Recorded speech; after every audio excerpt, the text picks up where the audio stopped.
What key is it in, Robbie? Can you hear? F demented. Yeah, we can hear you. Can you hear the video?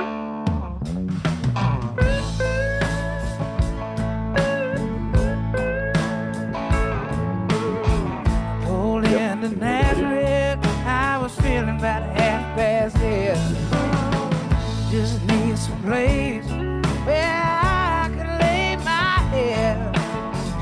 Hey, mister, can you tell me where a man might find a bed?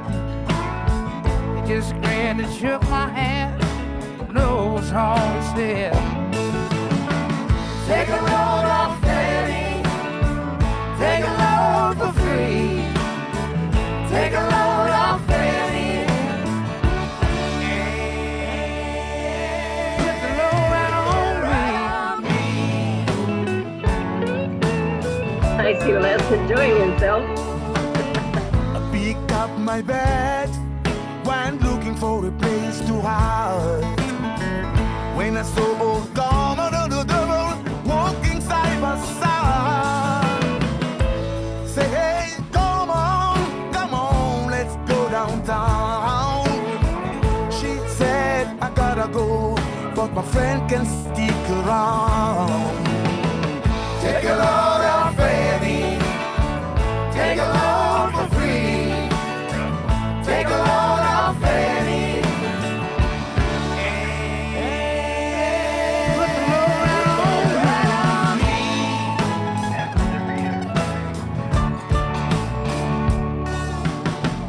Go down, Miss Moses. There ain't nothing you can say. Just so Luke, and Luke's waiting on Judgment Day. Well, Luke, my friend, what about young Annalie? I said, do me a favor, son, won't you stay and keep Annalie company? Take a load off Fanny. Take a load for free. Take a load off Fanny. Put the load right on me.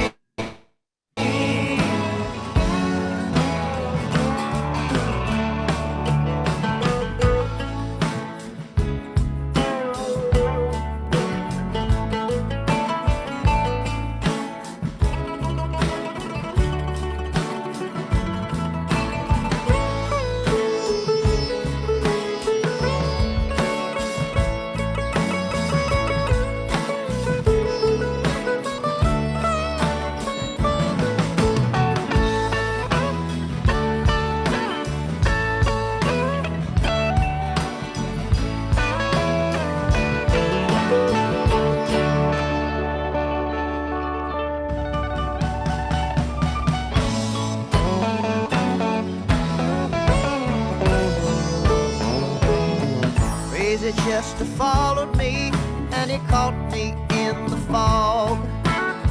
He said, I will fix your act if you'll take Jack, my dog. I said, wait a minute, Chester, no, I'm a peaceful man.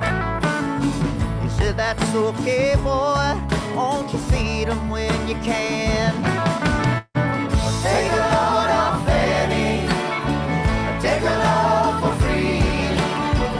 Take a load off Fanny. Put the load right on me.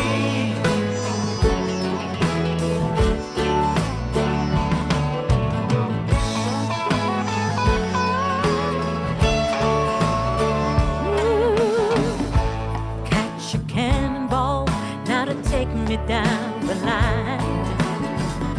My bag is sinking low, and I do believe it's time to get back to Miss Fanny. You know she's the only one who sent me here with her regard for everyone. Yeah. Take a load off Fanny. Take a load for free. Take a load off Fanny.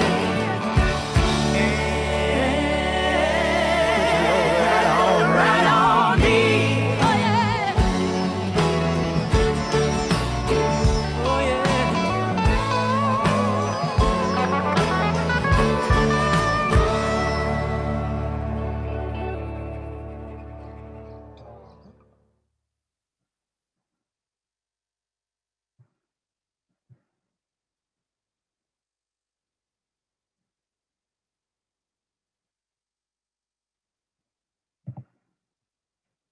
Okay. Good morning. Good morning, everyone. Welcome to our third DEI session. I'm in That was- Mankato, and Marjorie and Dawn will let you know where they are. That is such an unfair thing to do, Christian. We're right now in San Juan, Puerto Rico. Dawn is accompanying me. She's getting to know the culture and getting to know some economic development and community development in order to serve her community and the Latinos in the community in a more knowledgeable fashion. Been a wonderful firsthand experience. Marjorie has been a fantastic hostess, and she's shown me some things that I can't even believe I get to experience. So it's been a wonderful trip so far. I am glad, and I am so glad for Jay to have suggested this song to us, especially because it's a lot of what we've been talking about. It's celebrating diversity. It's making an intentional inclusion. And it shows that even in our diversity, we're just humans connecting through what we know and sharing that thing that makes us different, yet that we can connect through it. And what better language that we know that music, right? I think we can all agree on that. Music and cultural affairs. Food is another great connector, and we've experienced some of that as well. And for this, this is our third session. I want to welcome you all. Please refer to the three dots in your little square where your face is, your thumbnail, and make the changes to your name. Make sure that you have your development organization's acronym or name in there as well, so we can identify you better when we do the breakout rooms. I hope you have some great insights from last session to share when you're going into the breakout rooms. And speaking of which, I encourage you all to take advantage of the one-on-one IDI assessment with Dawn. I know there have been many of you that have done it. I earnestly urge that you take advantage of that opportunity, because it's not only for your personal growth, but that having that understanding of where you are situated in that spectrum will also help how you approach projects and how you connect with your own organizations as well. Given that, and I have to also remind you that this is a brave space. And in a brave space, we will have an opportunity to share and to acknowledge what others share in the space. This is not a judgmental space, so whatever you share with us, it will be taken in the best light possible. There are things that might be, that you might hear that might, in good English, ruffle some feathers inside of you. It's okay to have some time to process. If you don't want to process that right away, it's okay as well. Just take into account what you hear here and what you learn from here. You take it, you internalize it, you grow from it, and that's what we're doing here, growing together to make a better economic development and community development service to our communities, our respective communities. And with that, I am gonna toss it to our wonderful host, the hostess of the mostest, or the host of the most, Christian. I am the hostess with the mostest.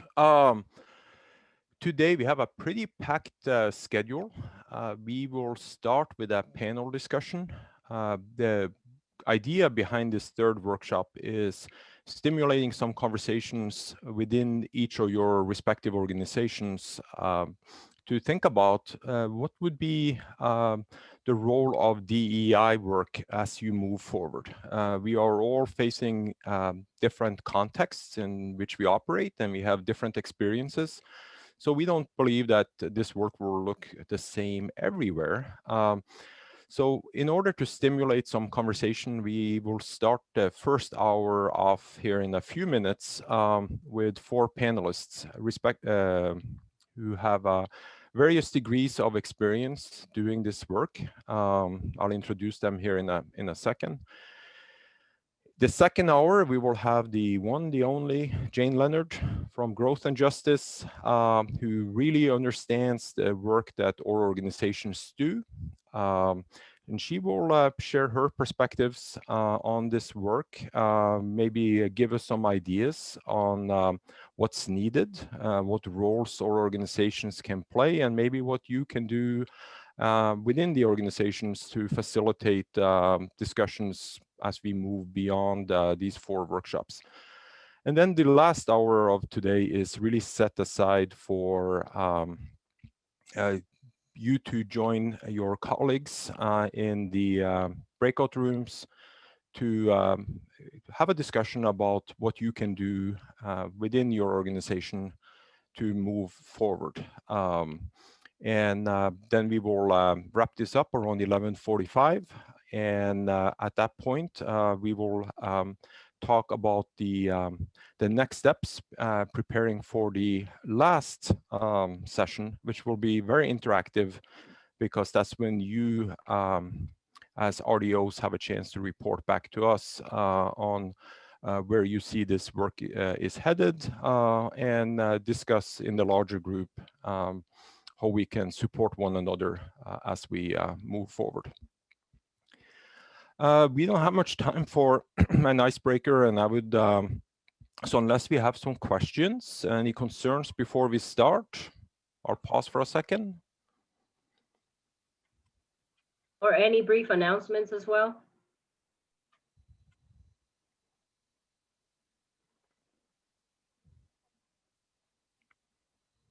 They're quiet, Marjorie. It's early. I don't recognize this group today. What? You're all quiet? We will shake them out of their comfort zone. Oh. We will then start with our panel discussion. We have 2 faces you will recognize from the earlier sessions, Dawn and Marjorie. They will represent Region 5 and Region 9. We have Jill from West Central, who is, I'm sure you all know, but she will talk about their initiatives and the work that they do. And then we have Mr. Neil Lynchide from University of Minnesota Extension. Not only is he an economist for Extension, but he's also a very trusted partner of many of our organizations, of MADO, and is leading all sorts of DEI work throughout the state of Minnesota. So I'm excited to have this panel. I will be asking questions, and then at the back end of the conversation with them, which will wrap up in about 55 minutes, we will open up for questions and interaction with the panelists. I want them to speak as freely as possible, but I have a few kind of guided questions, and I will ask each one of them to introduce themselves a little bit beyond what I just did. Keep that to about 3 to 4 minutes. Talk a little bit about their personal experiences doing DEI work, how they came to do that work in their respective organizations, and then we will move into a little bit more of a panel discussion amongst the panelists.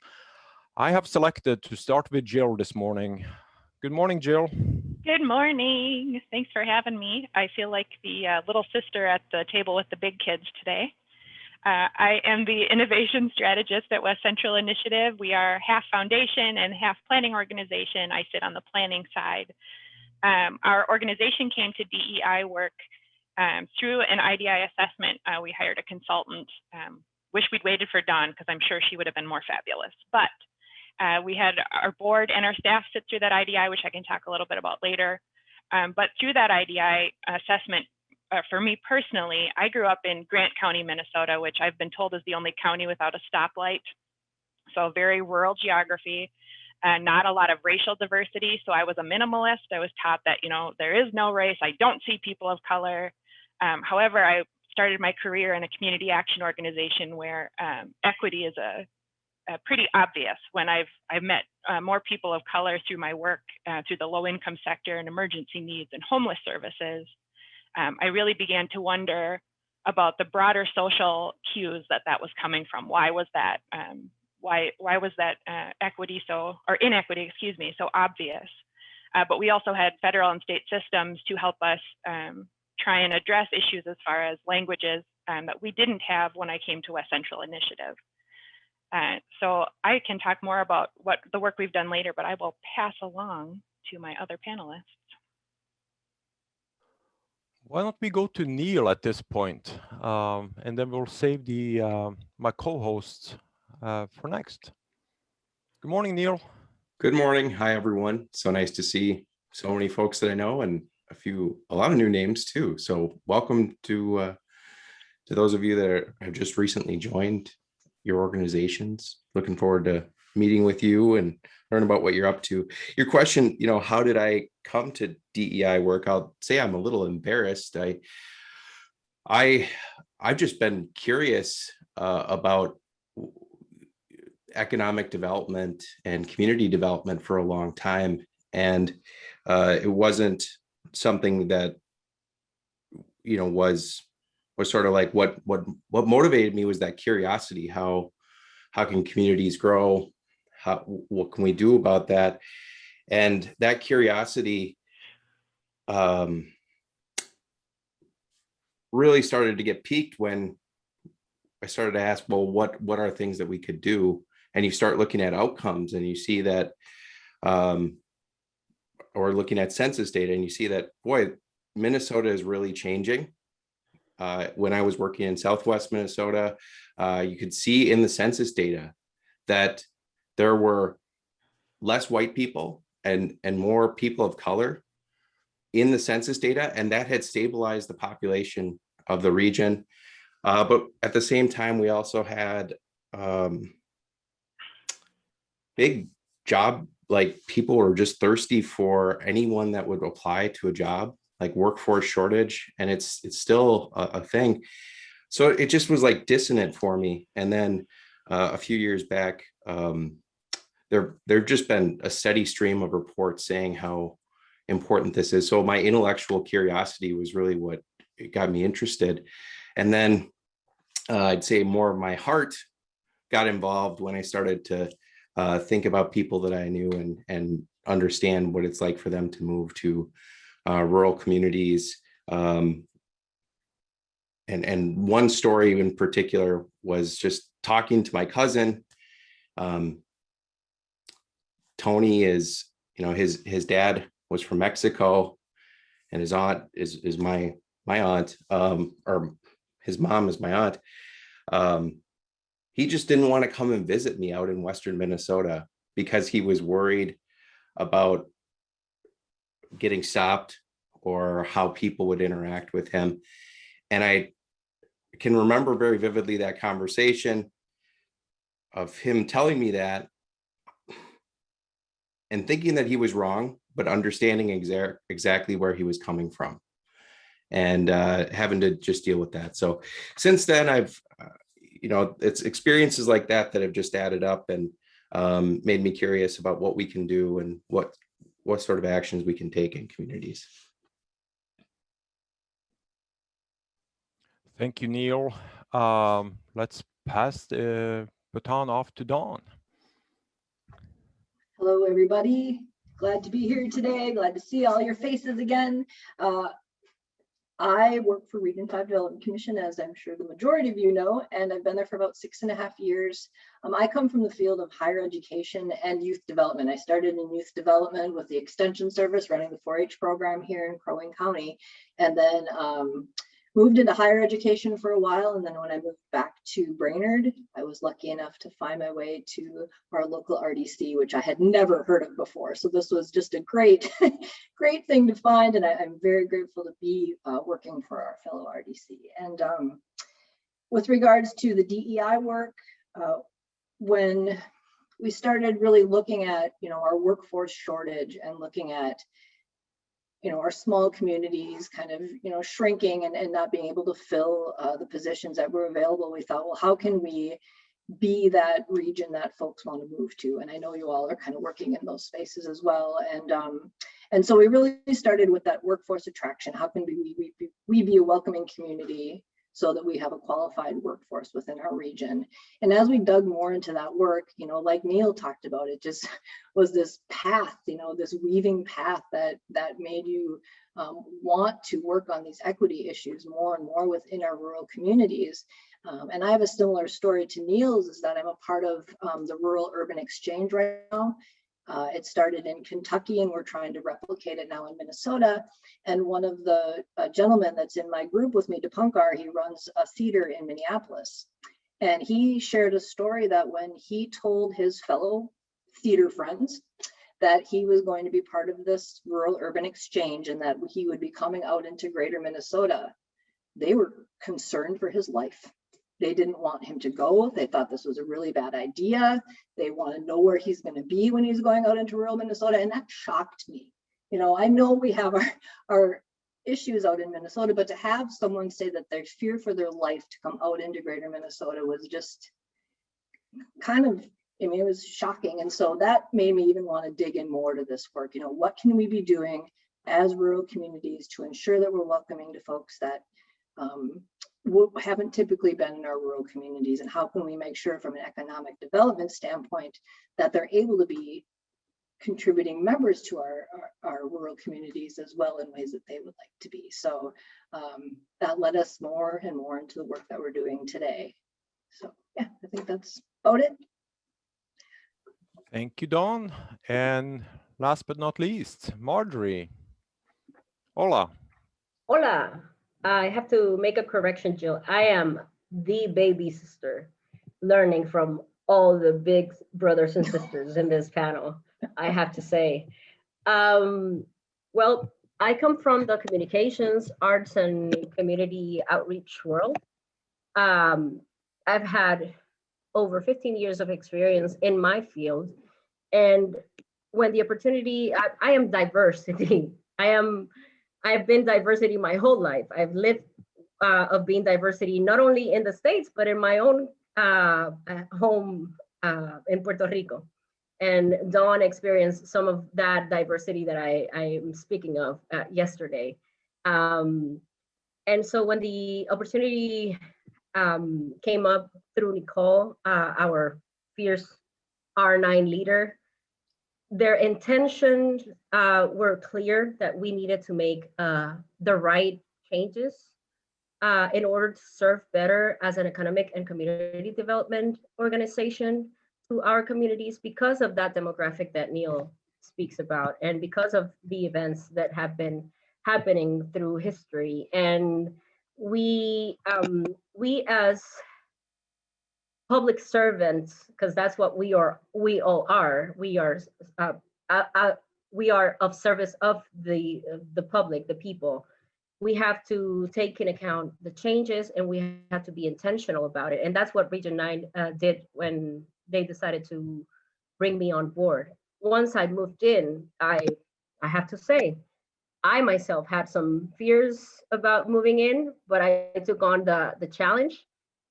I've lived in Oklahoma before, and I've been through very inhospitable moments in life when facing discrimination and when facing challenges of being diversity in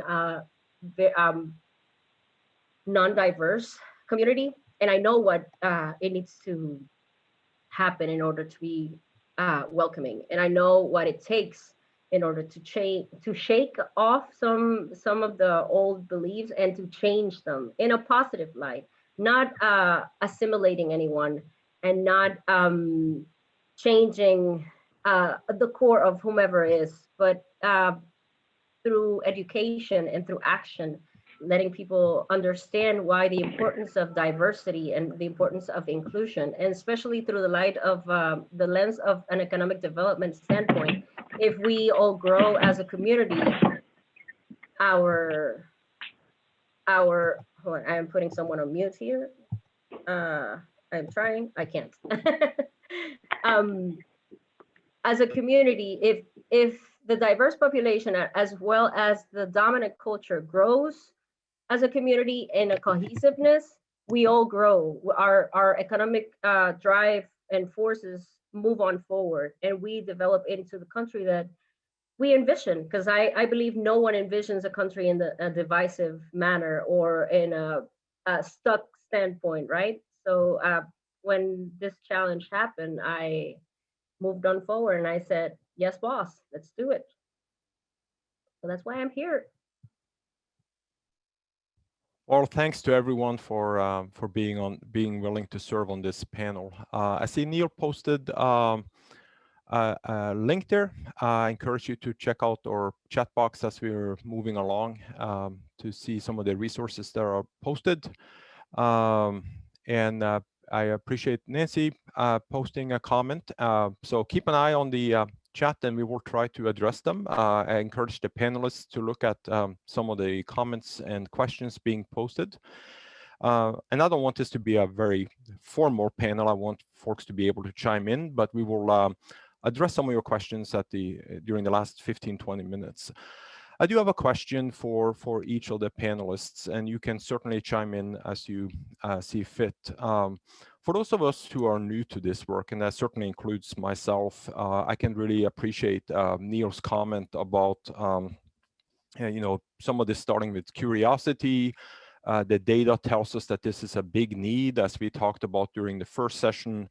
And then the heart follows. And my guess is that since you're willing to set aside time to be part of this, your heart is probably in the right place. So I'm curious to hear from the panelists. If you can give an example of some projects that you have done to foster diversity, equity, and inclusion in your current positions. I think it will be very helpful to get some examples, because for many of us this is new and it's difficult to think about how does this fit with the work I do in either community or economic development or both. So whoever wants to chime in first. I can start, since we're, as I mentioned, WCI is kind of in its infancy of exploring how we can make difference in equity. We began with an IDI assessment, and we did that with our board and our staff. And I want to say, because Nancy's in the chat there, it actually started, early childhood was way ahead of the rest of the staff. They were exploring things like culturally specific childcare, for example. So we had, on that IDI assessment, we had staff at all levels. And we knew that we were starting on the issues. We knew we weren't serving adequately as far as our loans were concerned. We kind of joked about our Live Light Open site, which it's a great promotional tool, but if you look at it, it's a lot of white faces, a lot of white upper class faces. So we went to the Center for Small Towns to ask for an intern to help us gather stories from a more racially diverse group, more representative group of the people we served.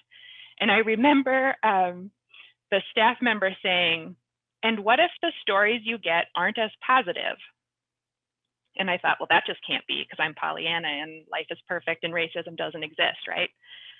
So when we had an issue of racism with an intern who was a person of color, I am very embarrassed to say that I cried. I was so embarrassed that I did the white fragility thing, like how dare people be racist. And anyway, so that all happened. But it was a growth opportunity. It was a good place for us to say, we are not doing a good job. This issue exists and we need to move forward on it. So we did start with curiosity and exploration. As a staff, we did movie lunches to explore and discuss different perspectives, including racial diversity, gender diversity. We watched the movie Kinky Boots, if you guys have ever seen that. Something to talk about with your fellow staff members. But opening that comfort level, that space, so we could talk about together things that we didn't do well and be really honest about that. To look at the barriers in our policies, barriers to access, language issues. And we had, I was not the only new staff, there was probably 4 of us. So new staff are great for asking the why questions. Why do we do it this way? Why don't we serve more people? How can we serve folks that don't speak English better? Those types of questions. So like I said, we are just taking our first steps on the foundation side. We recently opened up a grant for equitable region ideas, and we used a participatory grant making process. It was not perfect, but it's kind of our first step into the decolonization of the wealth that we serve as a foundation.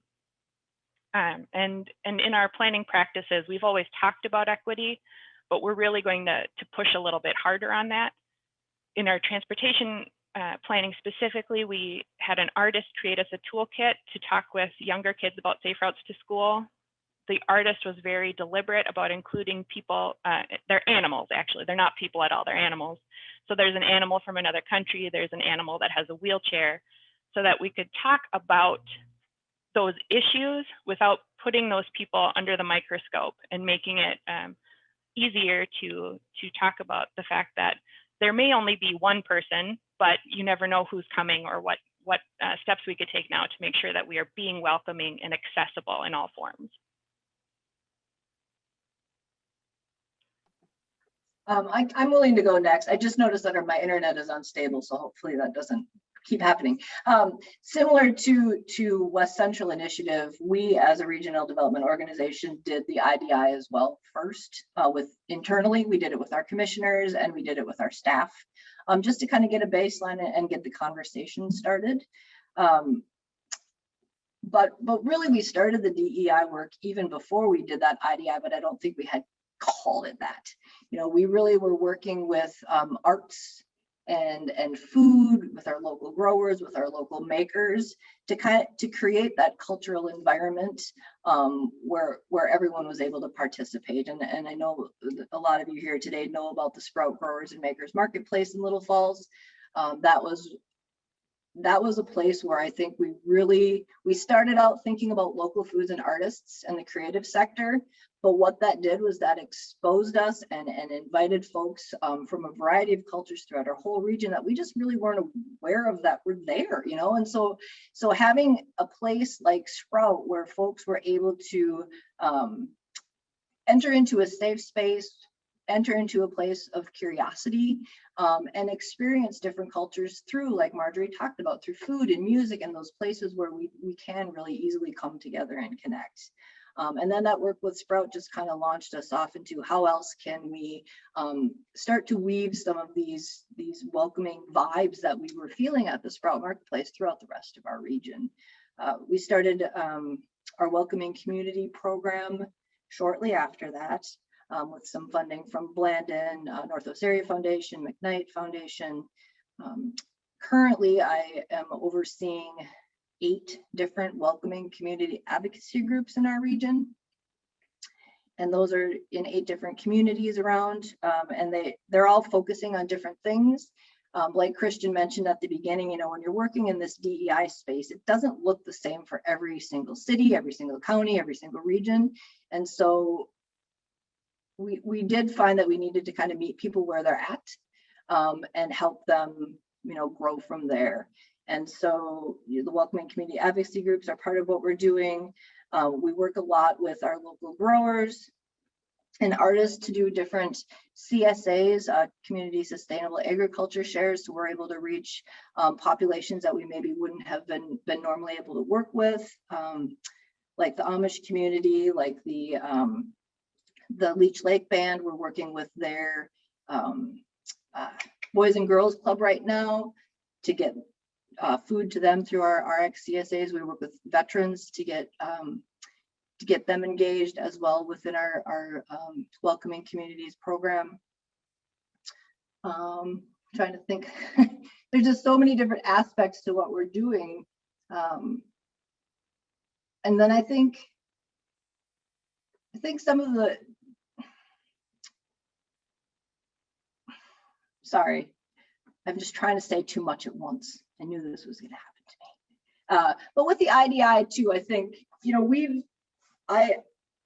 touched over 35 different organizations within our region with the IDI. And I've met with, I bet it's probably about 150 folks individually right now doing the IDI. And while I recognize that that's just one tool, you know, and there's a million different tools out there, I feel that that's given our region kind of a starting place, you know, just the ability to have a common language, the ability to think about maybe what their norms are versus what others' norms may be. And so I think that the intercultural development inventory really did help our region think about now what. And I think that's kind of where we're at right now. We're trying to figure out some of those now what's, but that at least got us talking. And that was something else when we started this work. We didn't know how our region was going to react to it. You know, were they going to even want us to be doing this kind of work? Was this our role in the region? And we learned very quickly that yes, indeed, this was our role within the region. People were hungry for this conversation and to have a space where they could feel safe to kind of explore some of the issues that they were experiencing or witnessing within their region. And so we kind of fumbled through it at first, for sure, you know, and we're getting more confident, I think, as we go along, but we're still infants for sure within this work, and just trying to figure it out as we go along. Thank you, Dawn. Neil, can we get the perspective from Extension? You have a Sure. long history of doing this work, so. Sure. Yeah, and for some of you that maybe don't know, University of Minnesota Extension is a gigantic organization, and so it's hard for me to speak for the whole organization because we're working on youth development and agriculture and community development, and you know. So I'll just say from the perspective of my team and my division, Community Vitality, we've had a history of working on issues related to diversity, equity, and inclusion, and our angle with Extension is through education. That's how we see our contribution to these efforts, through education.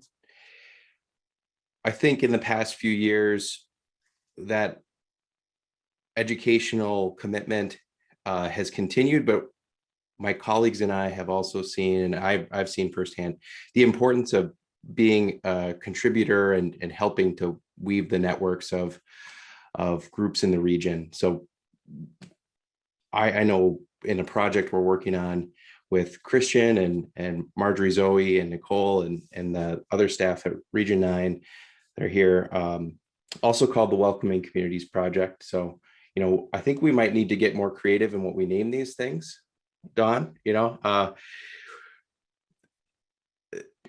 that has, our commitment has been, and it constantly is, education and bringing other people together in communities that are committed to this work, but might feel isolated or need some inspiration from each other to just help propel themselves forward. And we've done that through some cohort programming that has gone, I think it's our second cycle and then maybe a third, but also through things like the Rural Equity Summit that we did last fall, and we hope to do again this year. And I think those sorts of things are very helpful, and I've learned a lot. One of the things that I can think back to when I started, I was really nervous about not being adequate, like not knowing enough, not feeling like I had all of the, you know, had read every book that I needed to, and had, you know, I'd experienced every situation that I needed to. And one of our partners in that project, the Welcoming Communities Project, Bukata Hayes with Mankato Diversity Council, and in a planning meeting, he just said, hey man, you don't have to like know it all. I don't know it all. It's okay just to contribute what you do know. And that really was helpful for me. And I think, you know, that can be a feeling that we all feel with our organizations that have a lot of expectations on them, is that now you have to lead this huge effort to change something that's really difficult to change. And there's so many people working on it. I've just found a lot of comfort in the work we've done with all the communities in Southern Minnesota, in just being okay with saying, I can contribute one thing to this, and being in partnership with others that also want to contribute one thing has made a difference for me.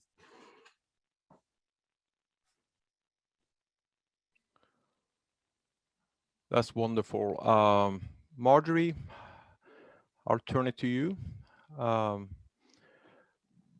Neil talks a little bit about partnerships here, and I think Dawn and Jill is also talking about these strong partnerships. And I, as a newbie myself, and I think speaking for many of us, what role do you see partnerships play in the work that we have done at Region 9, that Region 5, I will have Dawn and Neil and Jill elaborate on this, but what roles do partners play? To what extent do we need strong partners, and what do those partnerships look like? And I do think my follow-up question to this is, what challenges do these partnerships present, both in terms of collaboration and also potential resistance from communities, as our panelists have talked about here? Well, first off, I want to second what Neil said. No one here holds the absolute truth on what we're doing, but as long as we have our heart and our mindset into gearing towards the change and gearing towards making that difference, we have half the battle won. And this partnership is key to this work. Because no one holds the absolute truth, I might be of knowledge of something and of some tools to guide this work in our communities.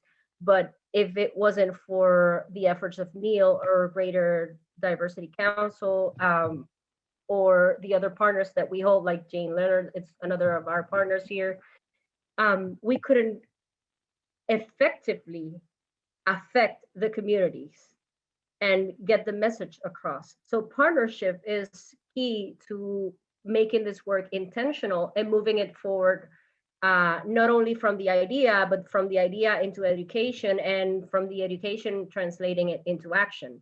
Partnership can look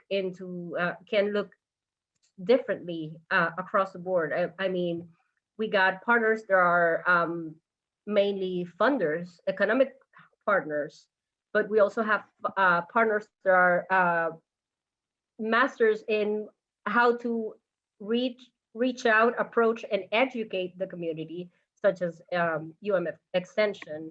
We have partners in research. We have partners in other types of integral parts on developing a strategic project that will effectively change the communities. So we cannot do this work alone.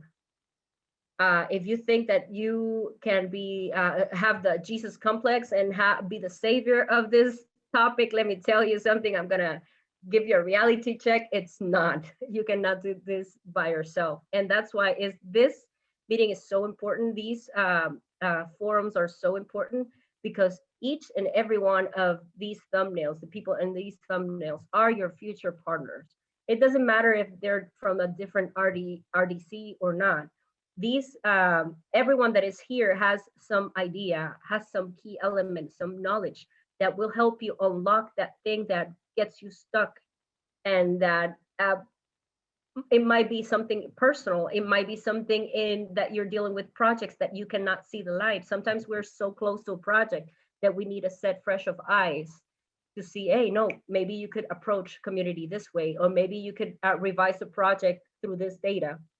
And that's why we're here. That's why we need to speak a common language and create this collective of people approaching the change. Some of the challenges can be that of economic support. And when I speak of economic support, some of the grants that are used to move this work forward might be tied to some topic or some specific from foundations or specific from EDA, from federal government, that we need to tie the work into. That's a challenge in itself, because a lot of you might think, oh, but my community is not as diverse, and they're looking for diversity. But then if you understand what diversity means, you see that we are all very diverse in our communities.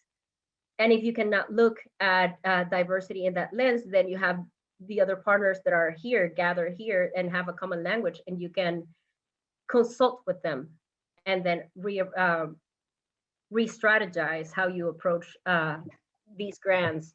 So economic challenge is one of them. Also is, we all have good intentions, and we have to gear them in the proper channel, in a proper way, but sometimes we have a clash of the minds. So we ourselves need to sometimes set aside from the work and have a common goal that we work towards that. It's not an easy task that has been invested upon us, but it is a task that nonetheless we have to tackle with our hearts and our minds and the best of our abilities, and through partnership and collaboration.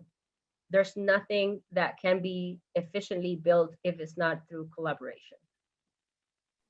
Thank you, Marjorie. Jill, you stated in the introduction that this is relatively new work for you and for West Central. How did you go about developing some of these partnerships? I think to Neil and Marjorie's point, there's an element of humility. Like, you have to admit that you're not doing it right, or you could do it better. Maybe that's the right way to view it, and ask for assistance. So, for example, we're in the middle of our SEDS revamp, and we're looking at the survey, and we're seeing we're not reaching people of color. We have a Spanish survey set up, but no one's filling it out. Like, we have to ask the people who would have touch points in that community. We have to ask community members directly, how can we do this better so that we can get the results we need to get? I will say in my old life, in the community action life, one example of structural partnerships was foreclosure services. And there were specific organizations in the state of Minnesota. It was a statewide collaboration, but specific organizations that would serve culturally specific groups. So if someone called me and they spoke Spanish, I would refer them to the Neighborhood Development Alliance. And they had so much more knowledge of the language. First of all, foreclosure is a very technical language, and you can't rely on an interpreter to translate that type of information.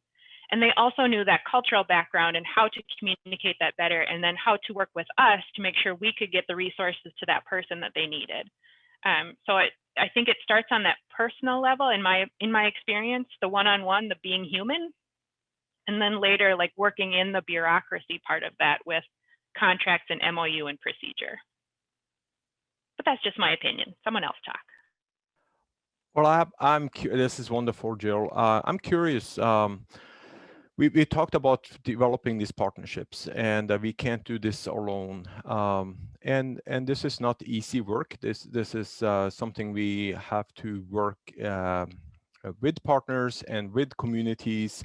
There will be resistance amongst some. Dawn, I don't want to put you on the spot, but can you quickly kind of address the type of negative feedback that can come about, and how Region 5 thinks about facing up to it, moving forward, and stay on course during times of adversity? Yes. So, like I mentioned, we've been doing this work probably 3 or 4 years now with real intention. Our first pushback, and Jane Leonard was there by our side that day. Erica Bjelland was there as well, but we were unveiling the equity blueprint that Growth and Justice worked on at our Little Falls Sprout facility, and we were picketed. We had about 40 people outside of the facility with signs and saying that we were anti-Christ, we were anti-Christian, we were spawn of Satan. It was some pretty terrible things. And then they did participate in our meeting, and we were able to have some conversation with them. With that particular, it was a concerned citizens group, is how they title themselves. And we really tried working with that group. Where are places where we can meet? Where are places that make sense for the work that we're doing, and what you would expect from your economic development organization? Cheryl, our executive director, had many one-on-one meetings with those folks. Did we ever come to any resolve? No. You know, we never did. They still speak terribly of us. They think we're the worst thing ever. But we know that the work that we're doing is really important, and that we might not be able to make everyone happy in this, and that's going to have to be okay. We had another experience. We had and I'll be sure to send you guys the link. We did a storytelling project with Ashley Hansen from the Department of Public Transformation and Anna Clausen with Voices for Rural Resilience. They did a year-long project with us where they went around our region and did some storytelling work. They hired artists then to create art pieces, poems, songs, beautiful videos that went with these stories. And we had our unveiling a few weeks ago, and we got Zoom bombed halfway through, and our news feed, the chat feed, just started filling up with horrible, horrible things. And we were luckily able to get it shut down within a couple minutes, send out a new link to the participants. Obviously, when we all came back together, you know, we lost a bit of that good feeling. It left us all with a very icky feeling. But afterwards, when we, as a planning team around that, all kind of debriefed on that. We, you know, do we turn this in to the law? You know, we had folks that were connected to the Attorney General and things, and we debated about that for a long time. Like, is this something, this one incident, is this something that we want to pursue the attackers, or do we want to continue to lift up these great stories and push forward with our work and say, screw you, attackers, we're still moving forward? And that was that's what we came down to, was we're not going to pay attention as much to the naysayers. Even though we understand that they're important people within our community, we want to hear everyone's voices. But when I think there comes a point with this work where if that voice is detrimental to the outcomes of others, that sometimes maybe it's okay to not pay attention to that voice. You know, for the greater good, you have to continue to move forward. But that again is where partnerships come into play, and where partnerships are so important in this work. Because if you can find that network of folks that, you know, kind of are touching all those different aspects of your community, I think it's easier to do this work, because then you have a greater understanding of what you're all trying to achieve. This is so relational. And Monica, who worked with Growth and Justice and helped put our Rural Communities Equity Guide together, she expressed that often. This is so relational, and we have to take the time to form those relationships so that we can form the trust so that we can be doing this work together. Thank you, Dawn, for addressing something that's not only a challenge, but also very personal and challenging for anyone who is brave enough to do this work. In order to wrap up this panel discussion and setting aside enough time to solicit some questions and some interaction with everyone on the call, I'll ask the last question to Neil. Neil stated early that the extension's angle towards this work is always education. And I'm reflecting on a question or a comment posted by Nancy here in the chat. As white people, you know, our biggest challenge is to be able to listen and being able to understand the experience of those that are not like us. Most of us on this call are white. Most of us have, you know, the experience of living in the dominant culture. We don't necessarily understand the experiences of others. Neil, what role does listening to experiences of others play in the approach that extension takes to education? Thanks. Yeah, and you know, for the past several years, I've been conducting interviews and surveys and focus groups with people that have recently moved to communities across Minnesota. We've also done some more in-depth studies where we've asked people to help us understand how they use their downtown, and have intentionally tried to recruit people that have very different perspectives than sort of the the dominant group in the community. And I think sometimes it's easy to listen for information and hard to listen for experience. And so I would say that what I try to do and encourage others to do more and more these days is to listen for that experience and emotion and understanding, and what is it like is different from what do you like. And I think that's something that has really been helpful. It helps us all be more empathetic, but it also helps us just develop a relationship if you're interacting with someone, when you're asking them what is it like to live here, to be here, to be in community with others around you. Just a different mindset. And I know, Christian, one of the other questions that you wanted me to respond to, and I just want to take a second because I did have a few thoughts, was, as someone who is working with regional development organizations, but not in one, what are some roles that I see you all being able to play? And I just wanted to, convey as an outsider two things. One, that I think sometimes it's easy for you all to miss how much respect and support and just your trust that you have in communities in your regions, respectively. Everyone on this call,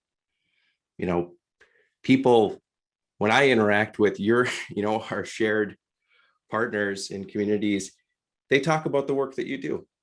They talk about how important it is to have you and the good advice and the support that you've gotten.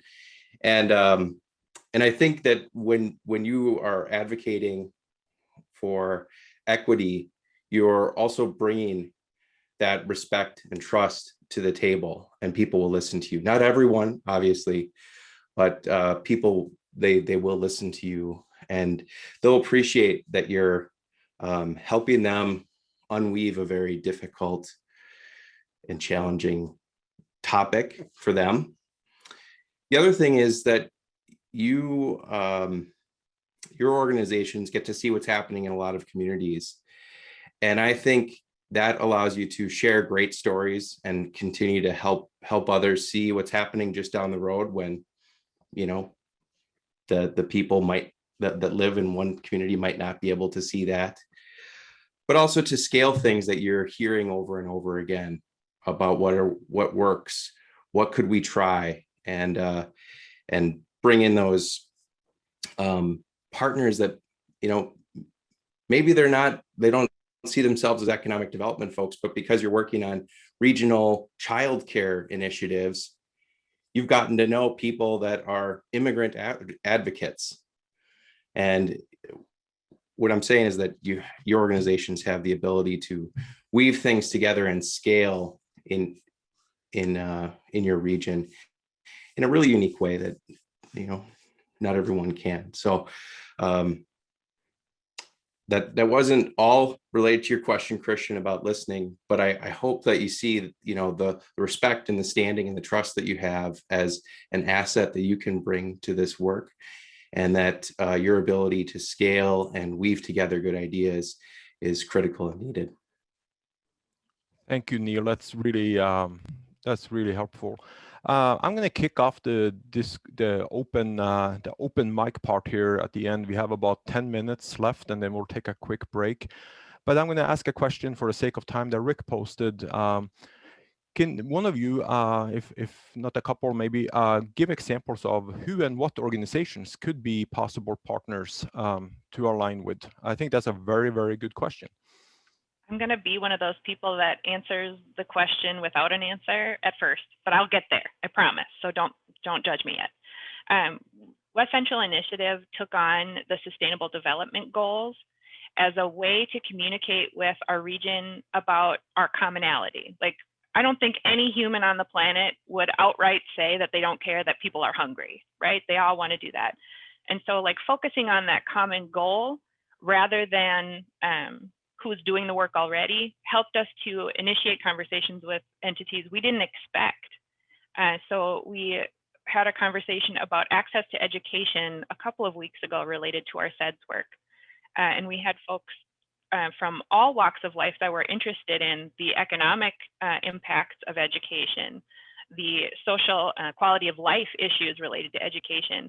And all of those people, while we're having those conversations, are now potential partners. So I think, again, Rick, I apologize, I'm not going to list an organization. I'm just going to say, don't rule anyone out.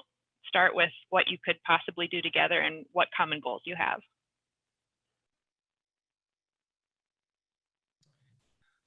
I would offer, an type of organization that I think is interacting with us that can help broker new relationships. And I would say community foundations. If you have community foundations in your region, at the local level, but also at the regional level, like West Central. But there's, we're really blessed to have such a rich landscape of community foundations. And I mention that because, through their support and funding, programming, but also grant making and philanthropy, a lot of topics come their way, come across your desk, and you're able to make those connections. Sometimes, having been on the board of a few of these things, it's like you don't know if this project's going to work out, but you're willing to support it because you want to see. You want to build a relationship, and you want to, just be supportive of, even if it's an initial effort. And so I would suggest that that's a place, Rick, in your region, some of those community foundations are a good place to check in with. I'm sure you already all are doing that, but just a reminder. Other questions from our participants today, for our panelists?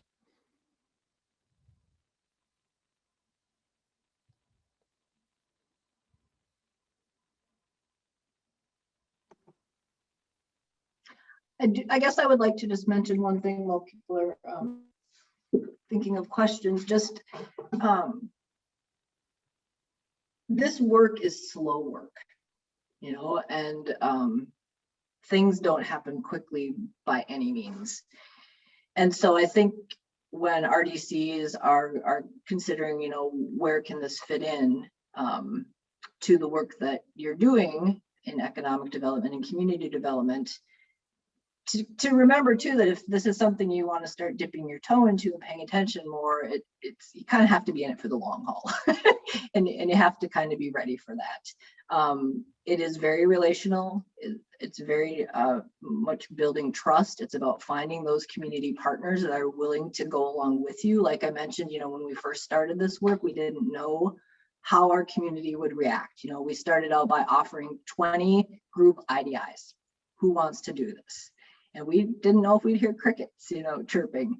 But just starting that one question, brings people out, brings partners out, brings organizations out that maybe aren't looking at it in the exact same way that you are, but there's an element that they're working on within that equity scope, and I know a lot of times too, when we're looking at our rural Minnesota communities, and a lot of what I heard through my work is, well, we're all white, we're all Lutheran, we don't have a lot of diversity. And so helping our communities think about diversity a little bit differently, like Marjorie said earlier, we all have a lot of diversity. We all come from different places. We all have different lived experiences. And to start to get our communities to recognize that, I think also then helps them to focus on the more difficult topics as they go through this work. But again, that's a slow process to help people come to that point where they're ready to tackle some of those more difficult topics. I see Sean asked how we engage our commissioners when this isn't their priority. For sure, that's something we definitely deal with our commission. They're not all 100% on board, but they're willing to let us do the work because they do know that it's important work. And I think we've been very fortunate that way, that we do have the support, even though it might not be their cup of tea, if you will. And I think a practical approach for us has been data dump. Like a county commissioner doesn't believe it's important, let's give them the data about how our communities can be better when we engage these inequitable situations. That's how I've approached it. I don't know if that's mean, but I'm just like, here's why you're wrong, sir. But in a friendly, polite, community building way. I just want to say, also having worked with county commissioners, sometimes it's just the framing of these topics that you need to think through, because county budgets are driven by health and human service budgets, and inequities are really expensive. And it's not good. It's not good for their bottom line. And so it might be a priority for them. They just might not be describing it in the language of equity. And the other thing I just wanted to mention is there's a book by a guy named Peter Block. It's called Community. And in that book, he talks about how to build community, we have to push back against the transactional nature of that work. And I can't quite remember the quote exactly, but it's something like, what if it were enough for us to just spend an hour being together? But that was the outcome of this meeting and this session. And when Dawn said that this is slow work, that's what came to mind, is that what if it was enough? And I know what it's like to try to develop plans, want to have everything laid out and say, we made progress on this. And, the outcome of this meeting was this, document being filled out, whatever. And I think Peter Block's invocation for us to push back on that transactional nature is one of the most helpful things that I remember frequently.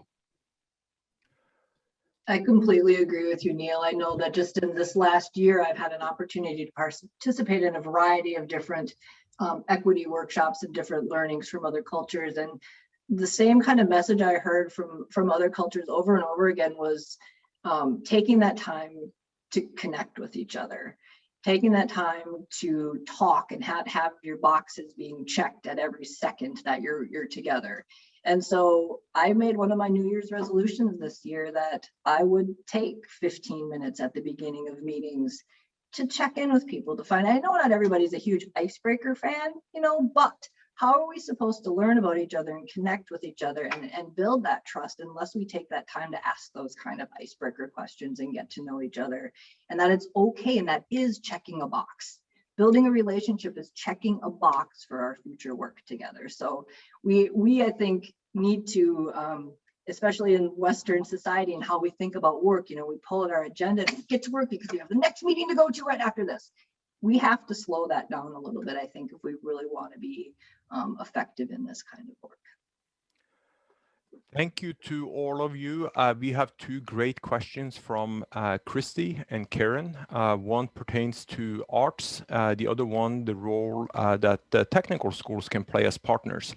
I am going to suggest that we pass those questions on to Jane. Jane, you were not prepared for that, but if anyone understands Minnesota and partnerships, and some of these issues, if we can ask Jane maybe to address that when we come back from break, that would be great. If not, I apologize, Jane, and we will kick it back to the panelists for some examples.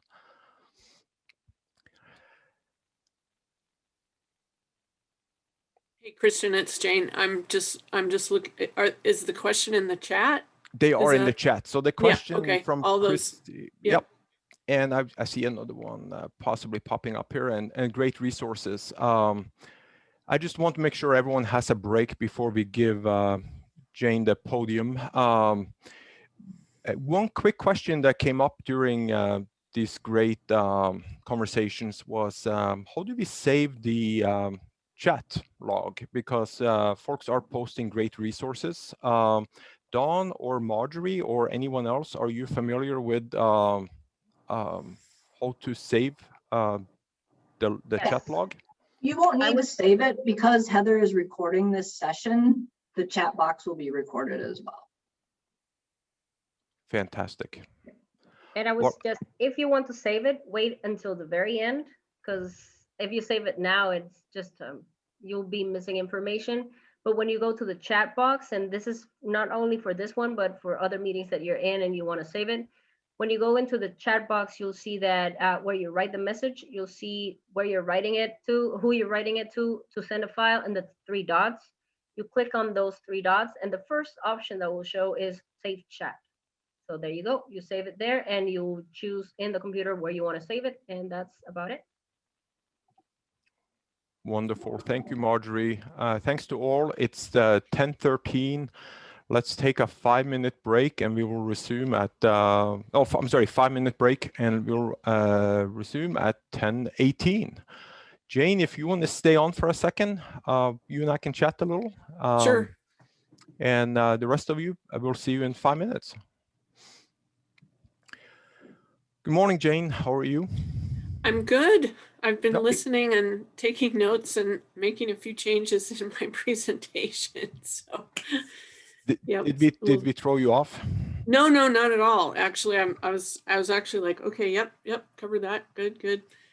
Just wanted to add a few things about some work that has been happening very recently that might be helpful, particularly around the partnership question.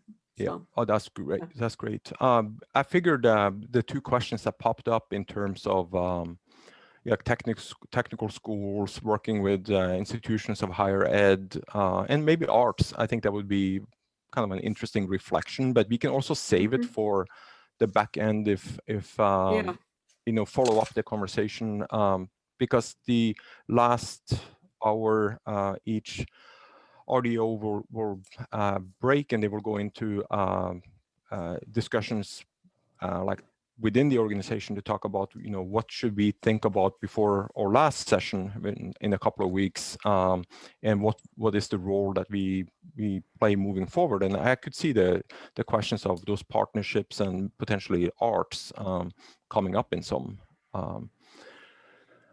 Yeah, and I mean, I think I don't know if Dawn is taking a bio break or something, but some of the work that's been happening in Region 5 on arts, and it's a vehicle to get people to come together without going right at difficult conversations too, and then growing out from there. So yeah. Christian, I just had one question. Yeah, absolutely. I'm planning to jump off. Was that your expectation? You are just fine, Neil. The panel. Okay, I just wanted to make sure. We know your time is precious. I know you know Jane's work, but you are more than welcome to stay. At the same time, I want to respect your time. We asked you to participate, so don't feel any obligation to stay on. Jane and I will keep the show running if you can't join us. But no, I wish I could, Jane. Yeah. I know.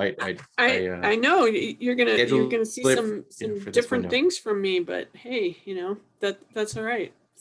Well, maybe we'll just visit on a phone call sometime soon. That would be good. We can catch up to all the great stuff you're doing. Yeah.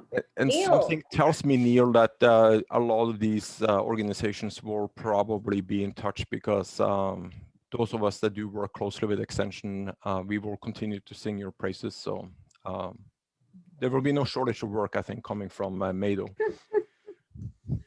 Well, I think, for so many of us, you probably are working with one of my colleagues, or, and I think highly of all the work that my colleagues are doing as well. And yeah, whatever the phone call is, or email. Try to just be humble and share what I've learned. So happy to visit with anybody else that wants to talk more about this, even if it's just, I just want to talk about this with somebody else. That's great. That's great. It doesn't, like I said, it doesn't have to be transactional. It's fine with me.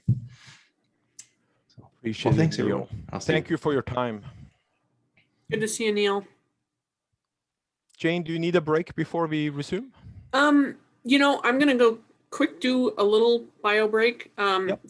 Can I share my screen? You know, I've got the PowerPoint. If Okay. Heather is on there, I Yes. will make sure. Yes, everyone has the option of sharing their screens. Okay, Good. awesome. We take a few Great. minutes, Jane, to get together. So Yeah, take your time. I'll be right back because it's like right across the hall. So You're good. okay. Thank you, Jane. You bet. All right.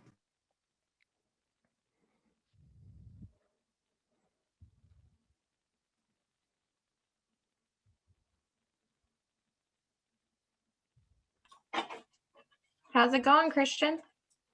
I'm doing well, Corey. How are you? Did you have internet problems this morning? I did. For some reason, about 10 minutes before it dropped. So I quick texted Nicole and I was like, I might be a little bit late.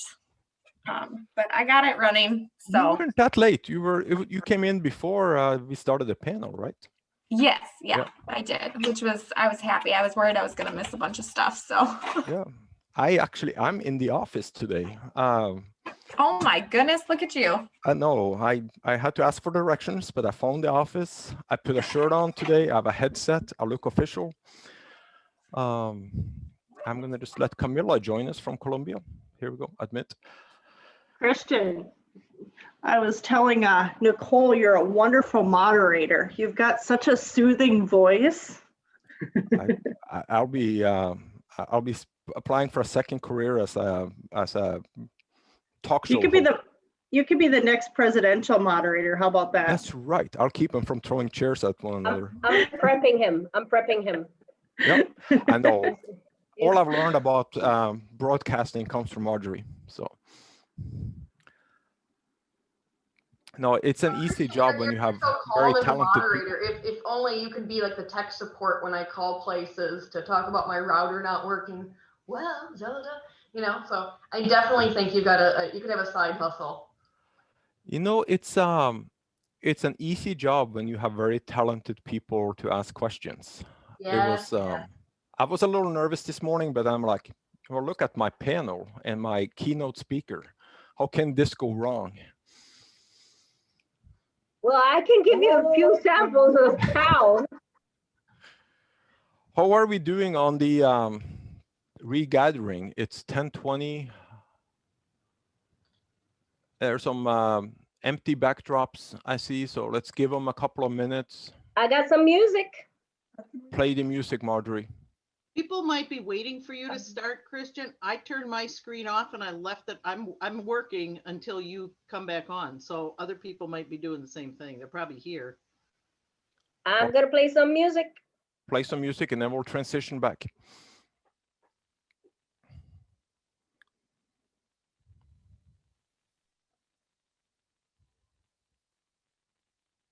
This song says, no matter who you are, no matter where you go in your life, at some point you're gonna need somebody to stand by you.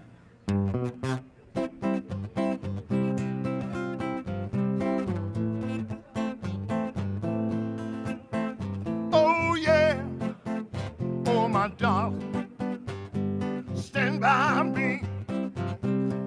No matter who you are, no matter where you go in life, you gonna need somebody to stand by you. No matter how much money you got, all the friends you got, you gonna need somebody to stand by you. When the night has come and the land is dark, and that moon is the only light we'll see. No, I won't be afraid. No, I won't shed one tear. Just as long as your people come and stand by me. And darling, darling, stand by me. Oh, stand by me. Oh, stand by. Come on, stand by me. Yeah. Oh, when the sky that we look upon, when she tumble and fall on the mountains, they should crumble into the sea. I won't cry, no, I won't shed a tear, just as long as you stand by me. So darling, darling, stand by me. Oh, stand by me. Please stand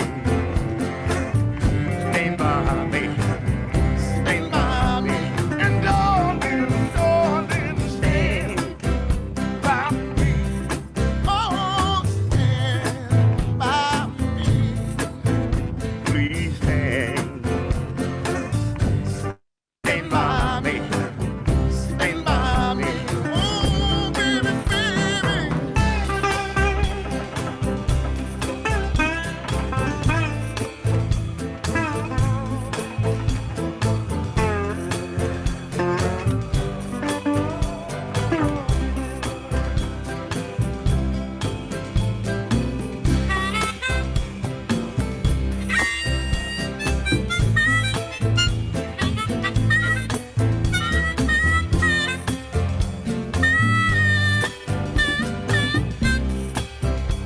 So darling, darling, stand.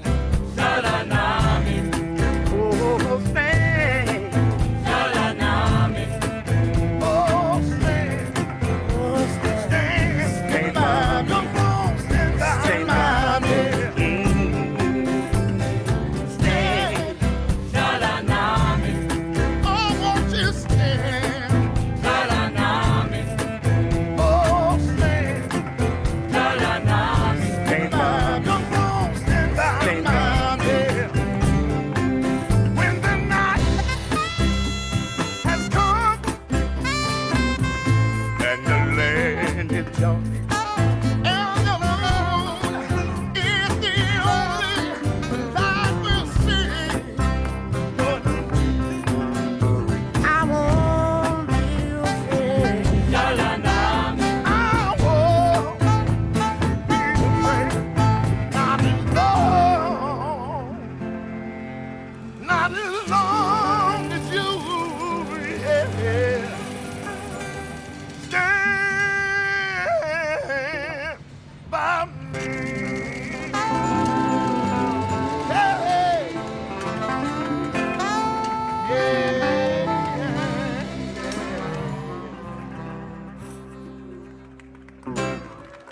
Thank you, thank you.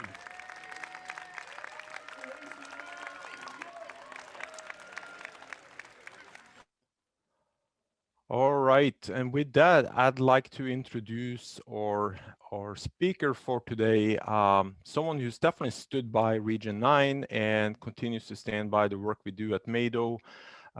She's the president of Growth and Justice, possibly the coolest name of an organization I know because it summarizes so well what we all should be doing as MADO members. Jane Leonard is with us, and we have asked Jane to address some of these issues and the role that this work deserves and needs to be addressed in our respective regions. So without further ado, Jane, if you are ready, you should be able to share screen and we'll listen to you. Oh, Okay, and well, hello everybody, and Kristen, I just want to check because we're running a little bit late, so I've got till what, 10:55, maybe 11?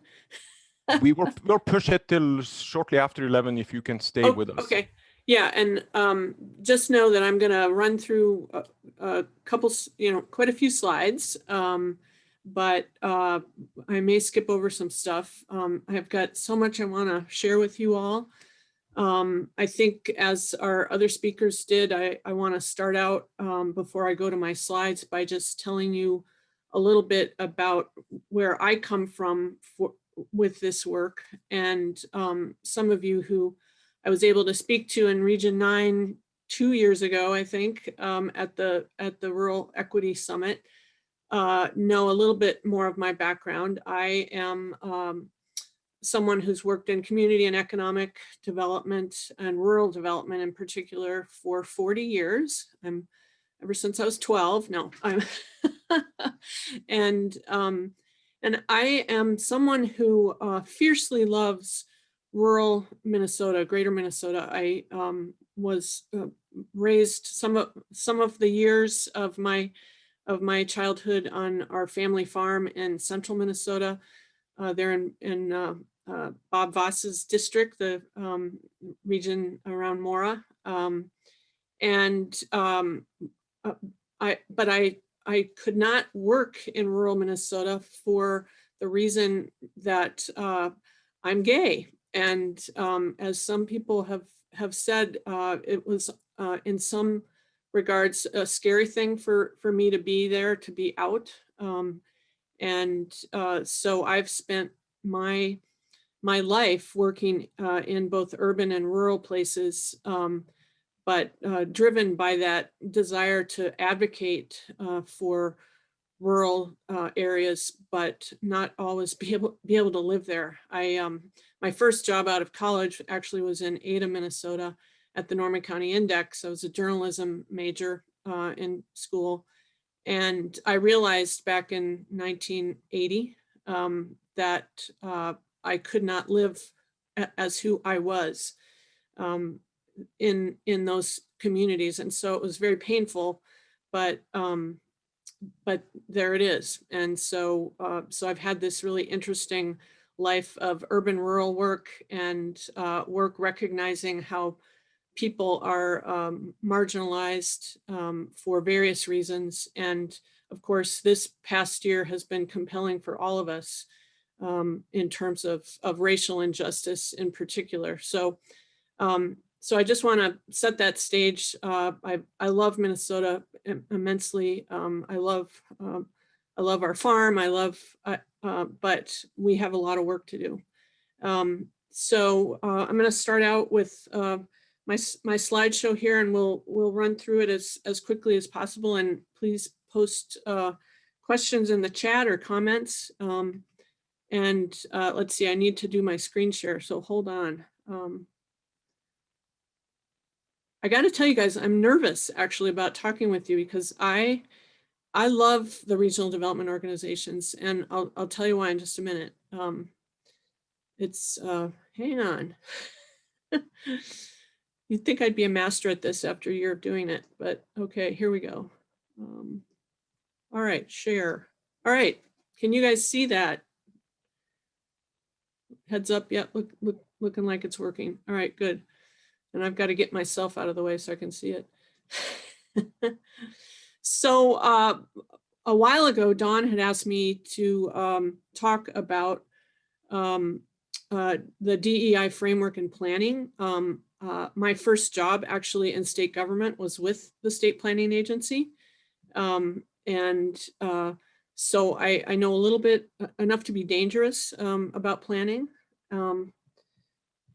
And what I want to go over this morning, just like we've talked about already, is when you're using a DEI framework in planning, I think Dawn said it, you have to be intentional, you have to be persistent, it takes a long time, and always engage community members. And I think as community, economic, rural development people, that is first and foremost, is engaging community members. quick overview of what I'm going to talk about. This is what I was taught when I'm in speech class way back in high school. We're going to go through some background and definitions. I'm going to talk a little bit about some of the frameworks that I use. Give you some examples from the planning field that I've pulled from places like the American Planning Organization, and giving you some concluding inspiration about some things that we're working on right now that give me great hope. So some background and definitions, particularly for folks who maybe are just kind of getting into this. What do we mean when we say DEI? What's equity? What's a framework? And so when we're thinking or talking about DEI, right now it's very focused on race because of what's happened in 2020 with COVID and with the murder of George Floyd, all that unveiling long held generations of racial inequity. But let's remember too, as planners, as community and economic development people, that diversity is also about ethnicity, culture, age, gender, LGBTQ, people with disabilities, where people are from. And equity and inclusion for me is if you think of a community and an attitude where equity is our North Star, where all are welcomed and valued and everyone belongs. And I like this definition of equity.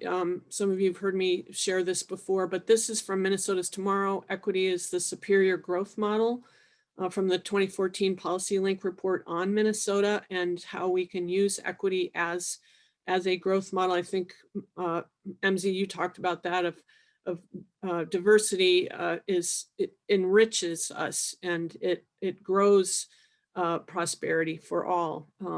So equity is just and fair inclusion into a society in which all can participate, prosper, and reach their full potential. And what's a framework? I love frameworks. I see things in maps. That's how I see the world. So it's really the lens through which you decipher, make meaning of things, of situations, how you sort the world. And most importantly, I think, making decisions through that framework. It's your guardrails, if you will. And some of the DEI frameworks that I consider to be DEI frameworks and I use in my work are what you see here and others too, but I'm gonna just go through these very quickly. So the Community Development Society, just getting back to my love of regional development organizations, when I first started in state planning back in 1984, we did have a state planning agency. The regional development commissions were part of that network and worked together on coordinating planning and economic development and community development across the state. And I was sort of caught like, oh my gosh, I don't know what I'm doing. I worked on what were called the little itty bitty city programs at the time. So Minnesota Main Street, the Governor's Design Team, Minnesota Community Improvement Program, and Minnesota Beautiful, a beautification kind of environmental program.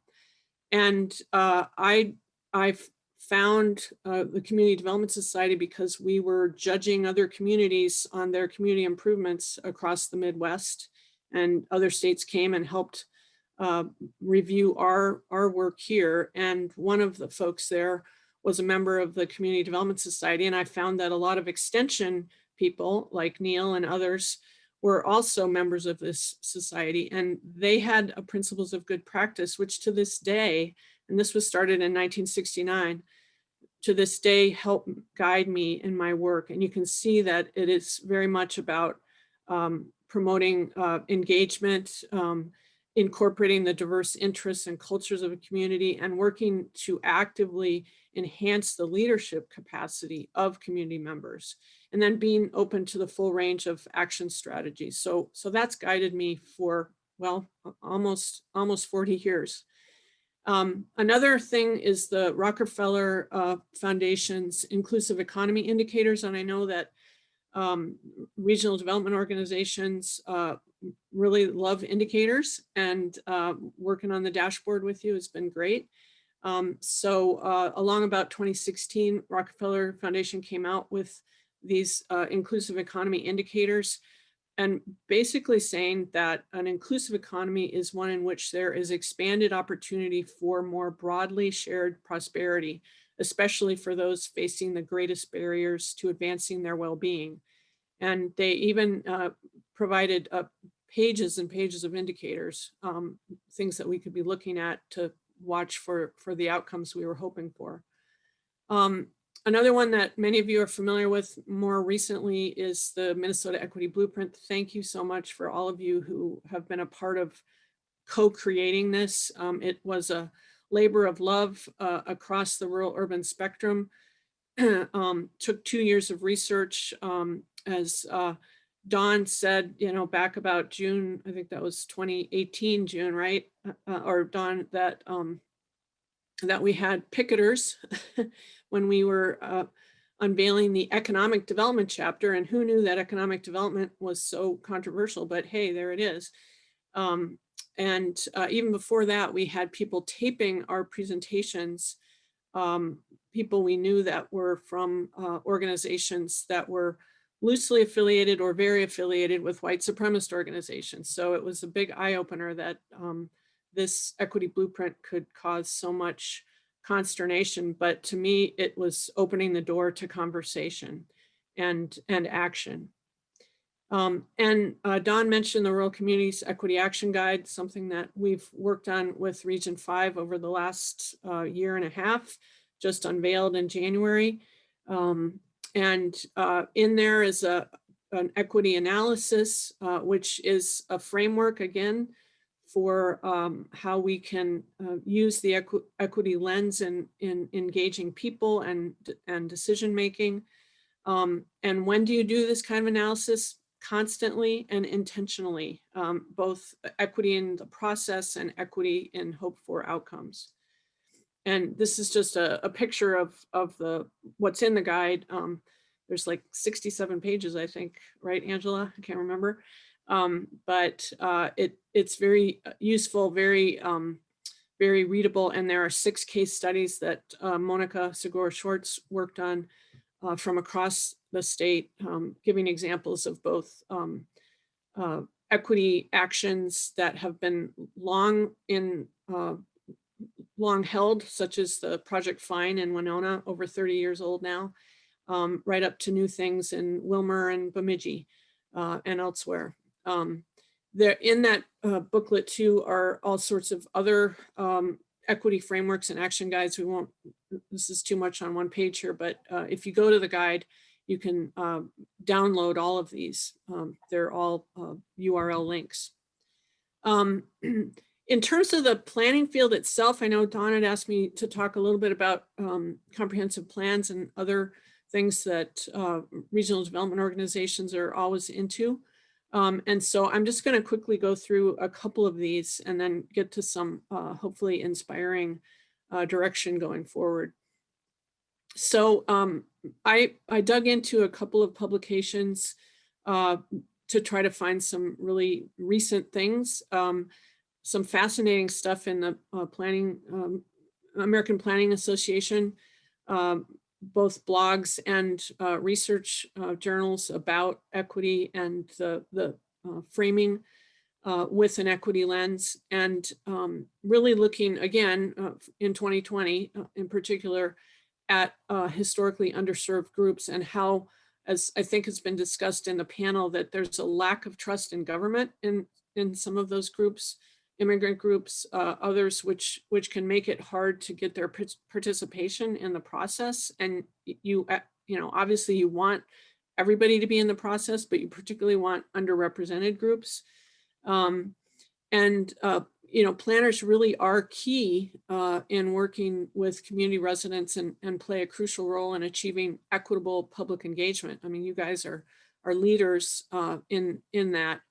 And with, as we are doing with this session today and others that you've had, with this increasing national and local attention on deeply rooted inequities in our communities, planners are seeking guidance on such matters in their comprehensive plans, which have always been about trying to get as much of the voice of the community as possible.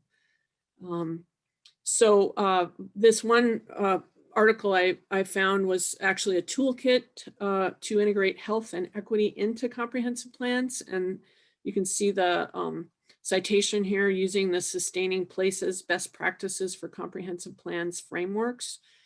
This was just came out in 2020. And I was really attracted to this idea of interwoven equity, ensuring fairness and equity, and providing for the housing, services, health, safety, and livelihoods needs of all citizens and groups, which is really what comprehensive plans are about. But again, that authentic participation, you'll see this over and over again, ensuring that the planning process actively involves all segments. And as has been said already this morning, this can be hard, difficult, long work, but the outcomes are usually better and more sustaining.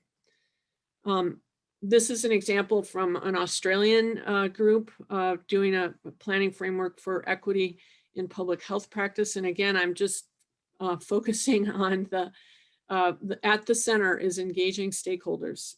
Difficult to do, but incredibly important.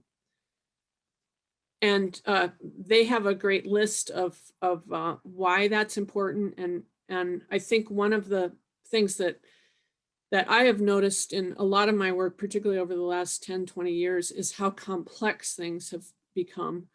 And with that complexity, stakeholder involvement should also be consistent with the complexity, the uncertainty, the impact, the level of controversy that's associated with the issue. It makes our work so much harder, but everything's interconnected, and that's what complexity is about. And so we get to do the hard work of trying to help people get to know each other, get to know where people are coming from, and make sure that their voice is always in there as we do our jobs.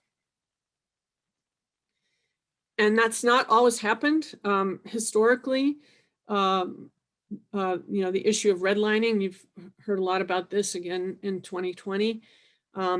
This is another article from the Journal of American Planning just this past year, looking at the historical legacy of redlining and how it is affecting today urban heat management. And you'll see that it's not just urban, but there are rural implications as well. And so, this story, this article uses the lens of equity planning to try to go forward in making communities more equitable and reckoning with planning's past, actually, to make cities more equitable. Really interesting studies about how cities that were once targets of redlining now have higher mean land surface temperatures because of all the asphalt, all the concrete. And in 3 of the cities there, in all 3 cities that this study looked at, and these are urban examples, poor and minority populations are overrepresented in these formerly redlined areas. So they are experiencing health problems from the higher heat in those heat islands, and just a whole host of other problems. So we have an opportunity going forward here to center the framework, center the equity planning on learning from that history, elevating equity goals in things like climate adaptation and sustainability planning. And in this instance, identifying areas that are vulnerable to heat increases, but also remembering that this came about as either an intended consequence or unintended consequence of the racial discrimination, the lasting patterns of residential segregation, and the lack of access to green space in our more metro areas. So I think this calls upon all of us in these fields of community, economic, rural development planning, to consider those patterns of injustice that were inflicted upon marginalized groups, and to consider the racist practices, the different racial covenants or covenants by, you know, some of the neighborhoods here in the Twin Cities, for example, did not allow Jewish people to buy houses. So it's played a role across our history.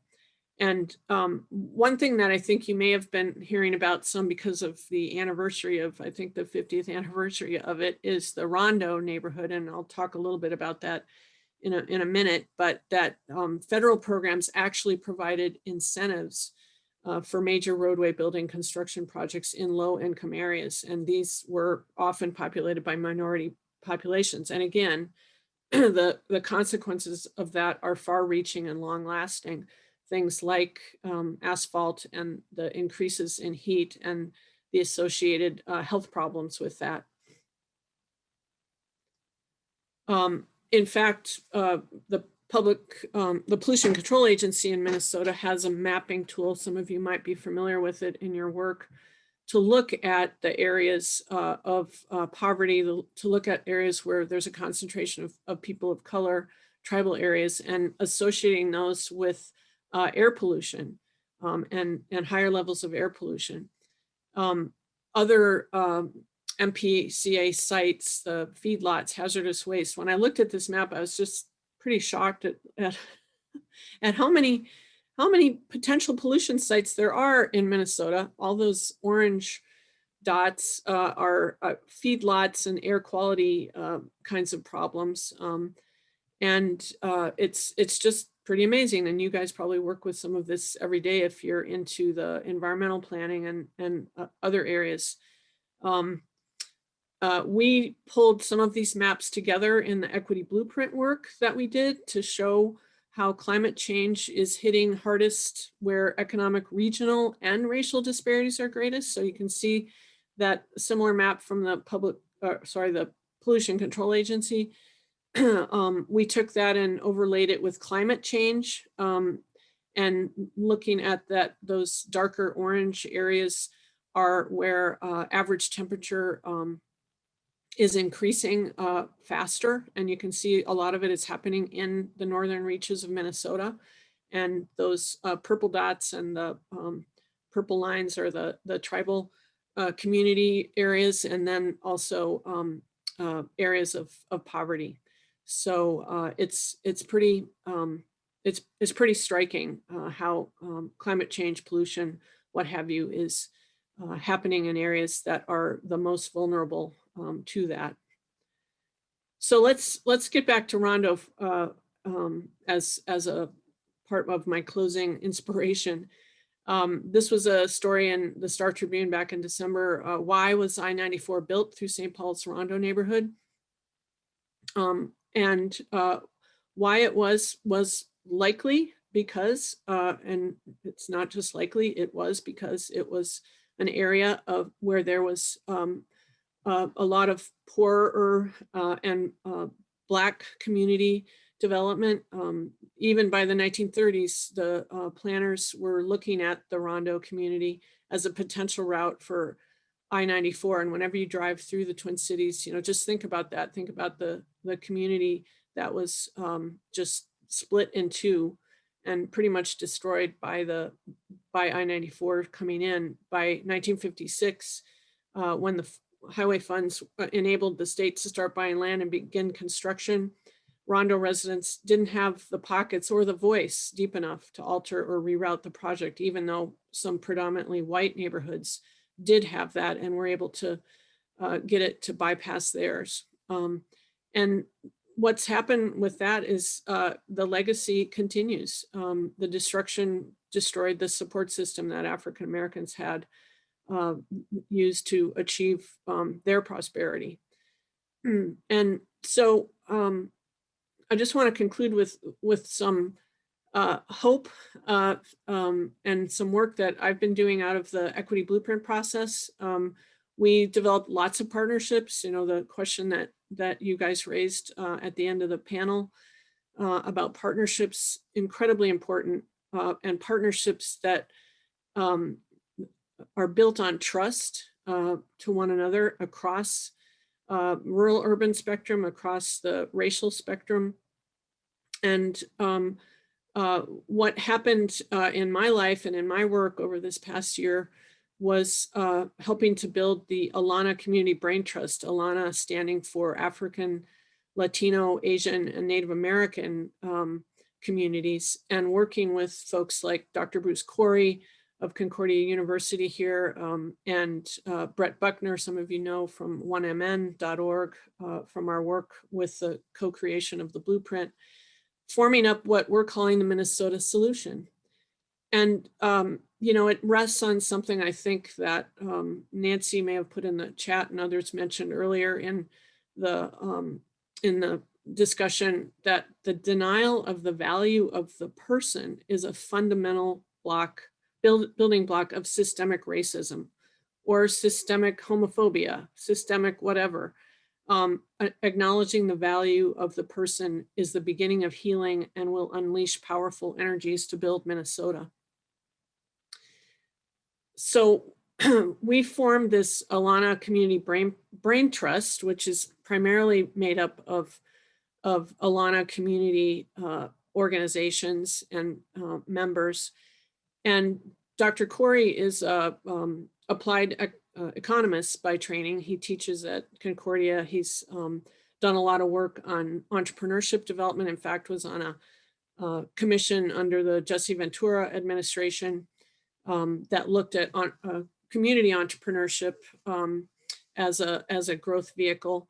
And that's when I met him 20 some years ago, when I was working with Minnesota Rural Partners and we were working on rural entrepreneurship development. He's taken the IMPLAN software, the input output analysis software, and helped build some of these incredibly difficult figures to see here, but looking at Minnesota's racial disparities, the income gap, Blacks earning 71 cents on the dollar compared to whites, Native Americans 68 cents, Latinos 70 cents, Asians 94 cents. The housing gap is probably the one that is most incredible to me, a 53% home ownership gap between Blacks and whites, over 30% for Native Americans, and 25% gap for Asians as compared to whites. The racial education gap, we've all heard about the achievement gap for many years, but it's real and it's existing underneath the veneer of Minnesota's exceptionalism.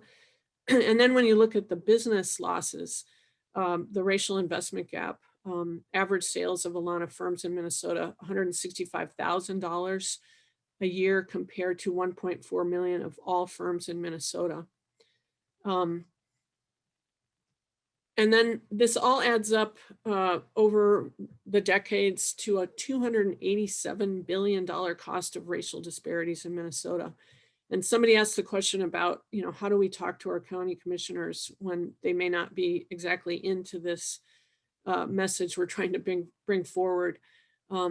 This is part of the message: the loss of income, the loss of taxes, loss of tax revenue for the state. But the loss of opportunity for people that are our neighbors and our fellow Minnesotans.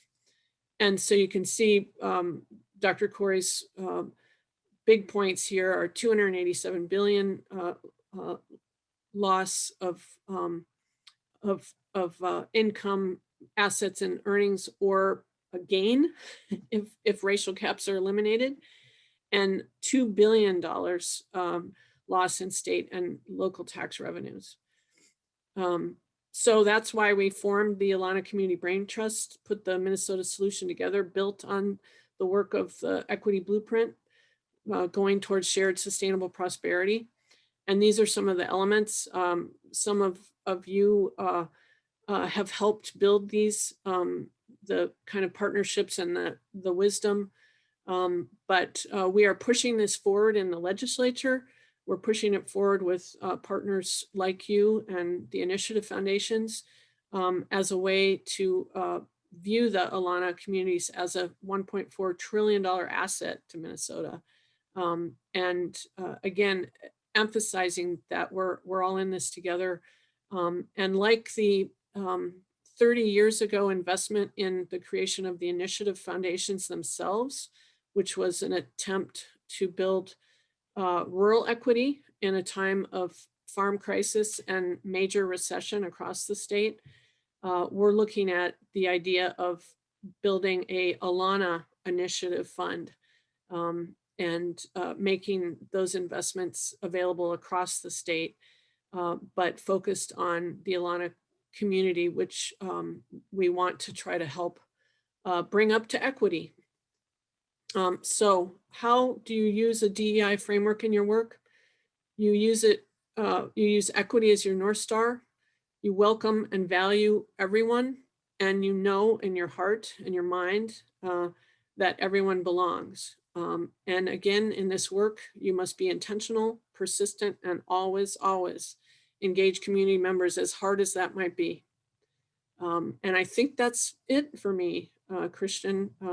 Happy to take questions in the time that we have left. Yeah, this is so valuable. I really appreciate, Jane, that you're touching on different dimensions of diversity, from sexuality to gender to environmental, and how these all interact. So I will push this back to the audience. Questions for Jane? I think we this was so helpful. So I'm thinking we should do 10 more minutes, then take a break, and then reconvene. So any questions, either post them in the chat or just ask directly to Jane. Say, while you're getting your questions up, I just want to reiterate too that at the very beginning of the Minnesota Equity Blueprint process back in June of 2018, when we had the first major gathering in Granite Falls and the Upper Sioux community, everybody who attended had the opportunity to take the IDI, and we started out that conference when we could still be face to face with an equity workshop, so that folks would know more about the definitions, know more about the concepts, know more about the framework. And it was interesting at that point in time, I was approached by several people to say that we can't use the word equity out in greater Minnesota or wherever, because it was seen as a code word for race or whatever. And we've come a long way in those ensuing years. So, but that's why your work is so important, and why it's so important to learn as much as possible, and start wherever you are, and just keep going. And I see Rick's question there. Hold on, I'm going to open up the chat so I can read the rest of it. Yep. So, Christian, should I go ahead and just say these questions and answer them? I think that's wonderful, Jane. That's good? Yep. Okay, great. Yeah, so Rick, and hi, Rick, good to see you. The early stages of Alana, you know, I'll tell you, it started 20 years ago when the 1mn.org started, which was a group of Alana organizations, businesses primarily, who were concerned at the time, same time that Growth and Justice was started, actually, back in 2000, that there was a lot of disinvestment happening in education and transportation, public education, or transportation, other things that supported business development as much as quality of life. And so the early stages really were those organizations getting together under the umbrella of 1mn.org. And I'll tell you a funny story, that when we were starting to work on the equity blueprint, and I came on board Growth and Justice in January of 2018, I had it in my mind that we needed to do something big for Minnesota. We needed to have a framework through which something as big as what happened in 1987, when the Rural Development Act was put forward by Roger Moe and others, that helped create the initiative foundations, helped create the Greater Minnesota Corp, helped create AURI and NRII, and reorganize the state colleges and university system into a system, so that nobody would be farther away than 30 miles from a higher ed. That was a game changer in '87, and we hadn't really had a game changer policy effort since then. And so, long story short, I said, what if we tried to put together the One Minnesota Equity Blueprint? And I wanted to look for anybody else who had One Minnesota. This was before Governor Walz and Lieutenant Governor Flanagan actually grabbed One Minnesota as their campaign calling card. And that's how I found onemn.org. Brett Buckner was the managing director. Dr. Corey had started it with others, same time as Growth and Justice, but we didn't know about each other. And so we together, OneMN, the group of Alana organizations, and Growth and Justice and other partners, some of you on this call today, came together and started the work on the equity blueprint. And the equity blueprint work, the partnerships and the trust, helped build the early stages. Those early stages helped build what became the Alana Community Brain Trust that started right after George Floyd was killed. And that was the catalyst to see that, we just can't have this keep happening. And the Brain Trust has continued to this day. And in fact, some of your colleagues have been on a think tank the last 4 weeks, every Friday, to hone down that Minnesota solution idea.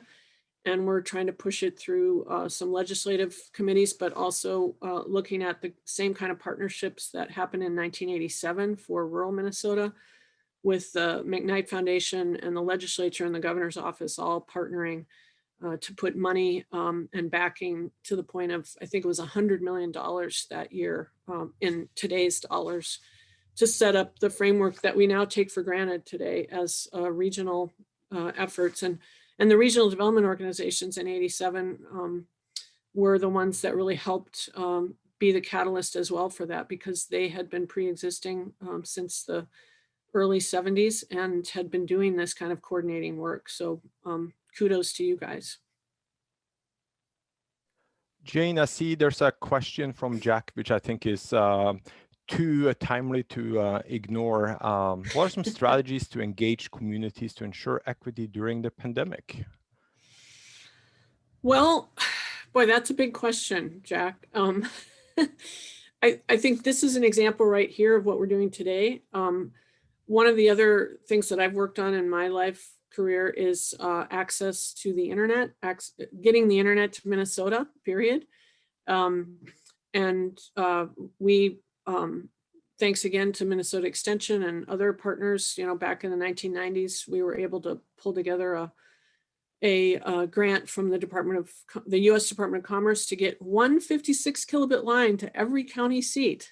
If some of you are old enough to remember that Access Minnesota project, and others continue to work on that. I know, the Southwestern Minnesota and others continued to work really hard on making sure that there was equity and access to technology that would help. We didn't foresee the pandemic then, but I think that a strategy to engage communities is to make sure that people have access, however that can happen, to technologies like what we're using today. And that, the broadband grants, I was the broadband grant administrator for the first 3 years of the state broadband grant program. And that was a huge effort at rural equity. And thank God we did it, because it laid the groundwork for at least having some way to connect with each other during this pandemic that is safer. But of course, it can leave a lot of people out if you don't have access.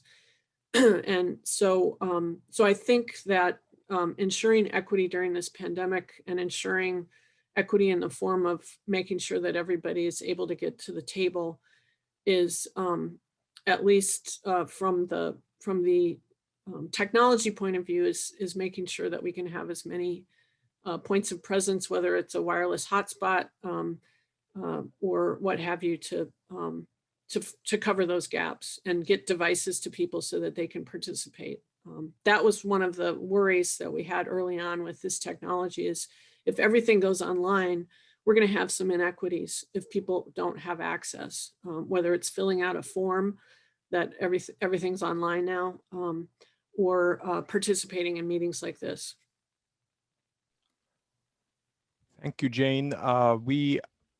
in 4 minutes, we'll take a quick break. My question to wrap this part of the discussion up, Jane, is pertains to the work that lies ahead over the next half hour. Each RDO will meet in groups, and the discussion will be about the role of this work internally. Then there will be some assignments, and next work session, each RDO will be presenting a plan for how they move forward, recognizing that the context is different across the state, and different organizations are at different stages of development or thinking about this work. You're certainly more than welcome to join one of the groups. Marjorie, myself, and Dawn will meet offline during that time and not be part of our respective organizations. So if you have time, you're more than welcome to be assigned a group or join a group of your liking. But my question, what is your recommendation for these discussions that the RDOs will have internally over the next few weeks, but also here today for the next 30 minutes? Yeah, thank you, Christian, and thanks everybody for having me. I really appreciate it. I do have to leave because I'm supposed to be at a Serve Minnesota commission. I'm on that commission, I would say, and I've heard it in the panel discussion too, is start wherever you are. You know, I think Neil said it too. Don't worry about what you don't know. I think if organizations or staff have not done the IDI, that would be really good to do. I took the IDI for the equity blueprint work, and I came out as a minimizer, which kind of shocked me, but I don't think I would come out as a minimizer now, you know, 3 years later. However, it's a way that you can sort of see where you are and how you see the world. So that's a really good way to just get a kind of a baseline, I guess, if you will. But yeah, reach out, I think, to other people who are working on these things. As Neil said, just even to talk to somebody, doesn't have to be transactional. You know, I would commend to you the Rural Communities Equity Action Guide that's on the Region 5 website, and you know, take a look at that. It I think is a welcoming way to get into the conversations and to see how other communities have been working on this. So yeah, just so glad that you're having the conversations, really. And I just want to emphasize, and I think Neil said this too, regional development organizations have been around. You were the innovation in the late 60s to respond to the civil rights actions, the upheavals that were happening at that time, the idea that everybody everywhere needed to have access to assistance, whether it was planning or doing an economic development strategy or what have you, no matter how big or small that community. And so I think the history of the RDOs is really about equity. You might not think of yourself that way, but and incredibly relevant today. Just so, you know, as old as you are, which is almost as, I'm older than RDOs, but so incredibly relevant. So so take hold of the challenge and take hold of the opportunities, and just let's keep talking. So. Well, thank you, Jane, for your time. It was fantastic, and we appreciate you participating, not just sharing your wisdom, but also listening in on our earlier conversation this morning. So much appreciated, Jane, and I'm sure many of us will be in touch real soon. Please do, and thank you, and get those shorts out for Saturday, right? I see people breaking them out here in Mankato already. Already, okay, good. Okay, see you guys. It's spring. Well, thanks to Jane and thanks to everyone so far. We have come to a time where it would be reasonable to take a break. When we come back, Dawn will have you in groups based on your RDOs. And we want you to discuss this work as it pertains to your organizations and what role it will play. And then we will come back as a larger group at 11:45. So let's take a 5-minute break and we will reconvene. Thank you, everyone. Well, should we transition into groups? It is 11:21. I don't want to shortchange the RDOs and their time together. And here we have a new co-host sneaking in. Dawn, do you want to take it from here? I sure can. My internet just won't stay, so I keep getting booted out. So I'm just going to use Marjorie's computer here. What we're going to be doing for the rest of our time here together today is breaking you out into your respective RDCs. And at the next meeting, our final meeting on the 18th, we're asking each of you as RDCs to present to the rest of the RDCs maybe some ideas for how you can start incorporating some of what we've learned over these last 3 sessions into your work at your RDCs. And so each group will have about 15 minutes to present. It could be things, initiatives maybe that you're already working on that you would like to share with the rest of us, or ways that you might be thinking about this work moving forward. So it's kind of open for interpretation on what your RDCs would like to engage in, recognizing that each of our regions are different, each of our communities have different needs. And so how can you tailor this work to fit the needs within your region?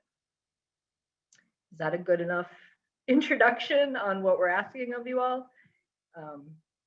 Hope it is. Please let me know if you have questions. But yeah, we're going to break you into your rooms.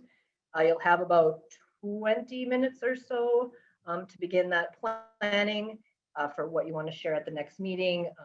And you might need a little bit more time over the next week or two before we meet again to finish that planning. But we're hoping that this will be enough time to get you guys started at least, so it isn't a heavy lift when we hang up here today and having expectations of what we would like you to talk about at the next meeting. So hopefully give you enough time to get started. So if there aren't questions, Heather will be hitting that button. You'll each get the join room link that you can click on, and we'll let you know when you have about 5 minutes remaining, and then we'll let you know when you have about a minute remaining before you bring you all back. So any questions before we divide up? Yes, Heather. Or no, Heather, you're not asking a question. Any questions? Okay, we're going to send you off to breakout rooms. Hope the discussions went well in the breakout rooms. You will be receiving an email from the team talking about the deliverables for next workshop, which is 2 weeks from today. That's our final workshop. And during that workshop, you all will be presenting where your organizations are headed with this work. But to wrap things up today, we have less than 10 minutes to go.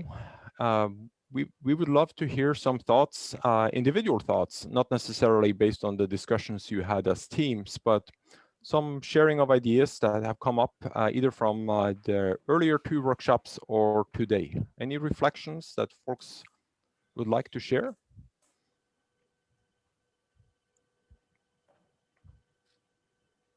This is Eric from the MMDC. I think just looking at where we're at as an organization, which would be basically square one, I think it's pretty easy to feel a little bit overwhelmed, by how far we want to go and what we want to achieve. And, I think it's important to give ourselves a little bit of grace and acknowledge that this isn't going to happen in a year. We're further than we were a year ago. And I think that's worth recognizing and celebrating.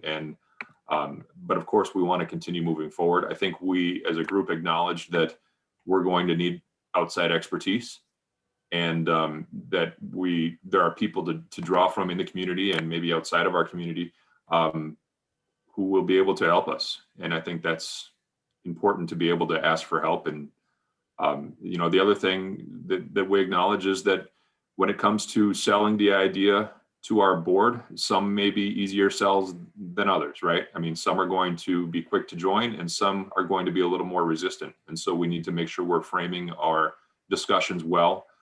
We talked a little bit about the side door strategy that Region 5 used, and I think we may need to look at that a little bit as well. So, a couple of just random thoughts, I guess. And that's great, Eric. It reminded me what you just said.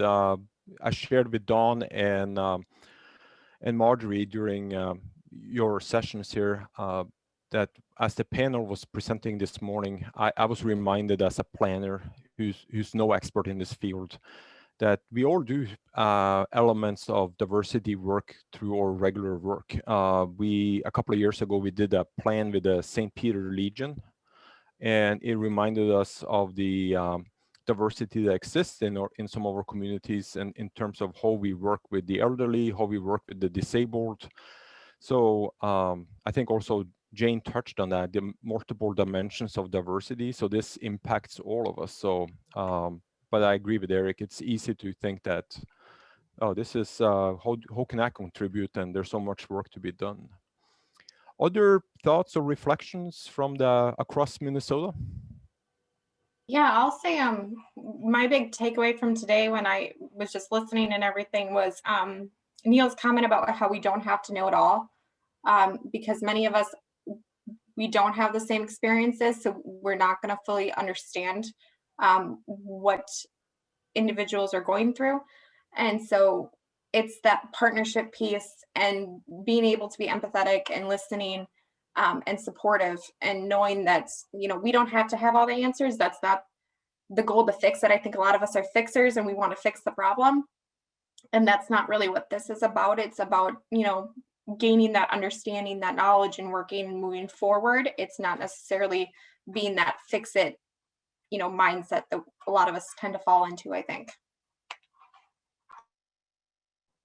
Thank you, Corey. Other thoughts, reflections? Yeah, Christian, this is Bob Voss from Region 7E. Our group basically, without going into a lot of detail, you know, kind of sees this kind of as evolutionary in a way too.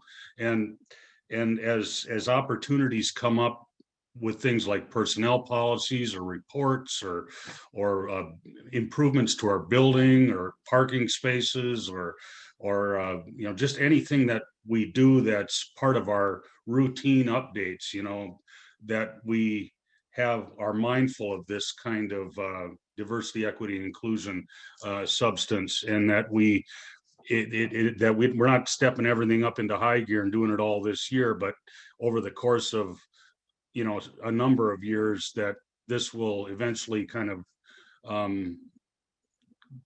pull in the right direction and get where we need to go to that North Star that we talked about earlier. So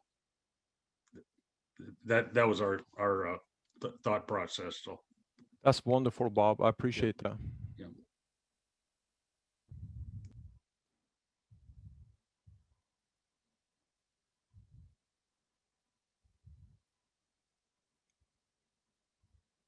Curious to hear from some of those folks who have been hired relatively recently, potentially as part of the EDA funding for recovery. The question came up here about how do we do this work given the current context?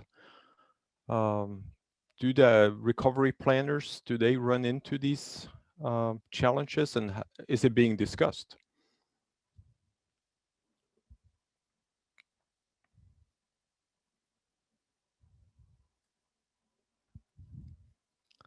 I'm putting everyone on the spot here. I guess I'm kind of looking at Erica on my screen right now, and she's smiling. I was too. So Erica's been really great about putting together a group for the planners, and I don't know that we've really broached it or talked about it, but I think that's definitely something we can add on our agenda to be maybe more intentional about. Is the work that each of our organizations is doing and bouncing. We bounce ideas off of each other for everything. So I I think this is just one more of those things as we work toward this, we can work together on.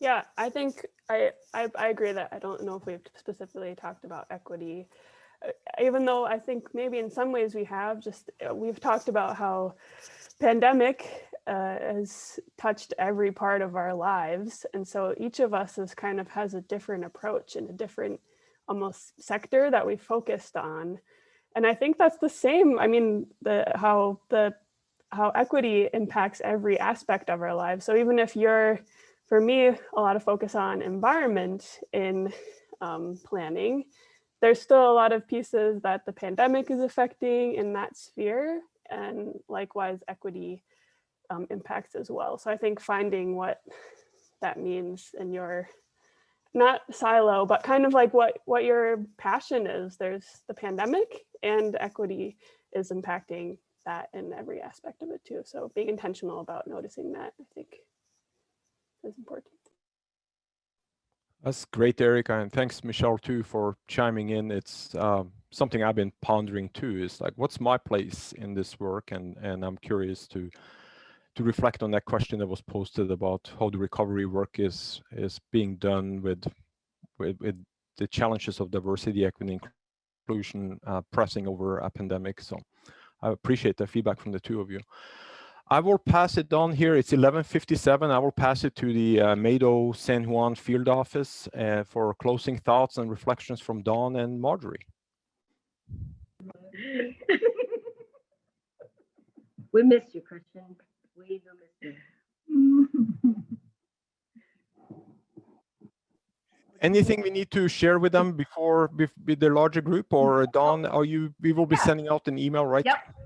I'll send out meeting notes after this. I'll send out, guidelines for your RDC presentations. I don't want to call it a presentation because I don't want it to feel pressury like that for you guys. But your RDC sharing about how you see this work fitting into what you do. So stay tuned for those notes. And then I know Marjorie here has an outgoing song that we will play for you. One of the things that I would like to read from you guys, if you can send us whenever you're filling out feedback or sending us feedback, is what have you gotten from the first 3 sessions? What has stuck with you and what has challenged you? I know the first 2 sessions was a lot of information and some of it might have been very challenging. We would like to know what were those challenges for the information of Marjorie sessions and what you actually grasped from the get-go and are working on. Marjorie, yes. Can you get closer to the mic and repeat that? We really can't hear you. Oh, that's weird. Much better. Thank you. Okay.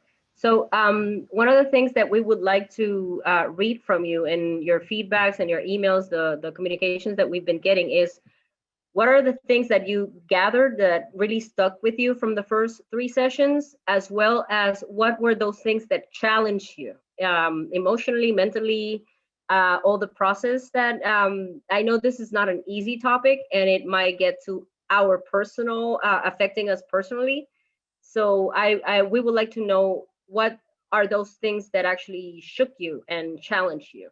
So we could better address those in a future training session and perhaps find a way that you would be more in tune with that. We all learn at a different rate and in a different manner, and we grasp the information differently. So we would like to know that. And with that, I will play our last song of this session. I hope you all have a great weekend, because today is Thursday. We call it Jueves, which is a mix of Thursday and Friday. And that you get to work with your groups in something that is going to be impactful moving forward. So here's the song that we have for the exit. And I hope you enjoy it, guys. Thank you, everybody. Sometimes I'm right and I can be wrong. My own beliefs are in my songs. butcher, the baker, the drummer, and then makes no difference what group I'm in.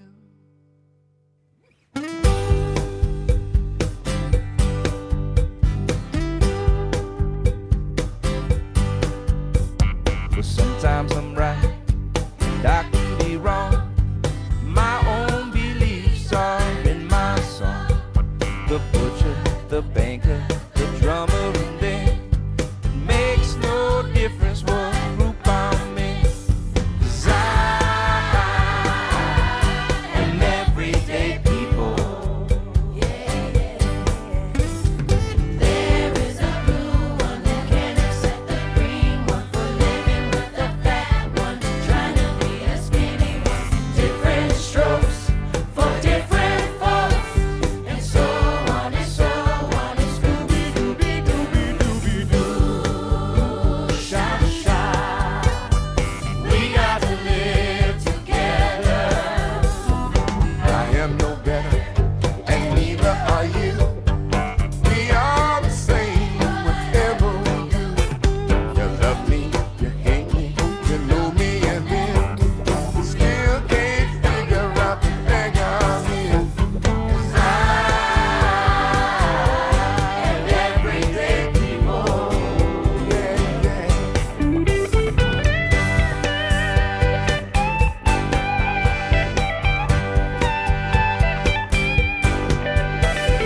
There is a long hair that doesn't like the short hair, for being such a rich one that will not help the poor one. Different strokes for different folks, and so on and so on. And Scooby-Dooby-Doo,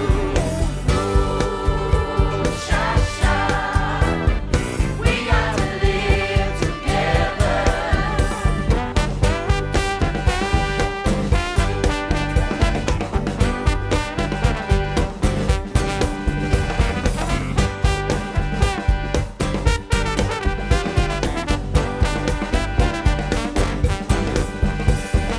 There is a yellow one that won't accept the black one, that won't accept the red one, that won't accept the white one.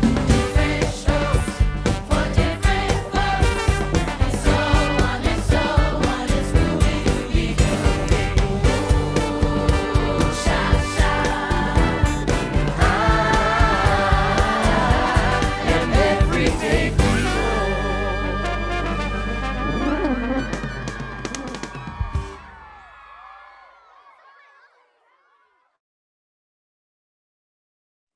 Thank you, everyone. Hasta la vista. Adios.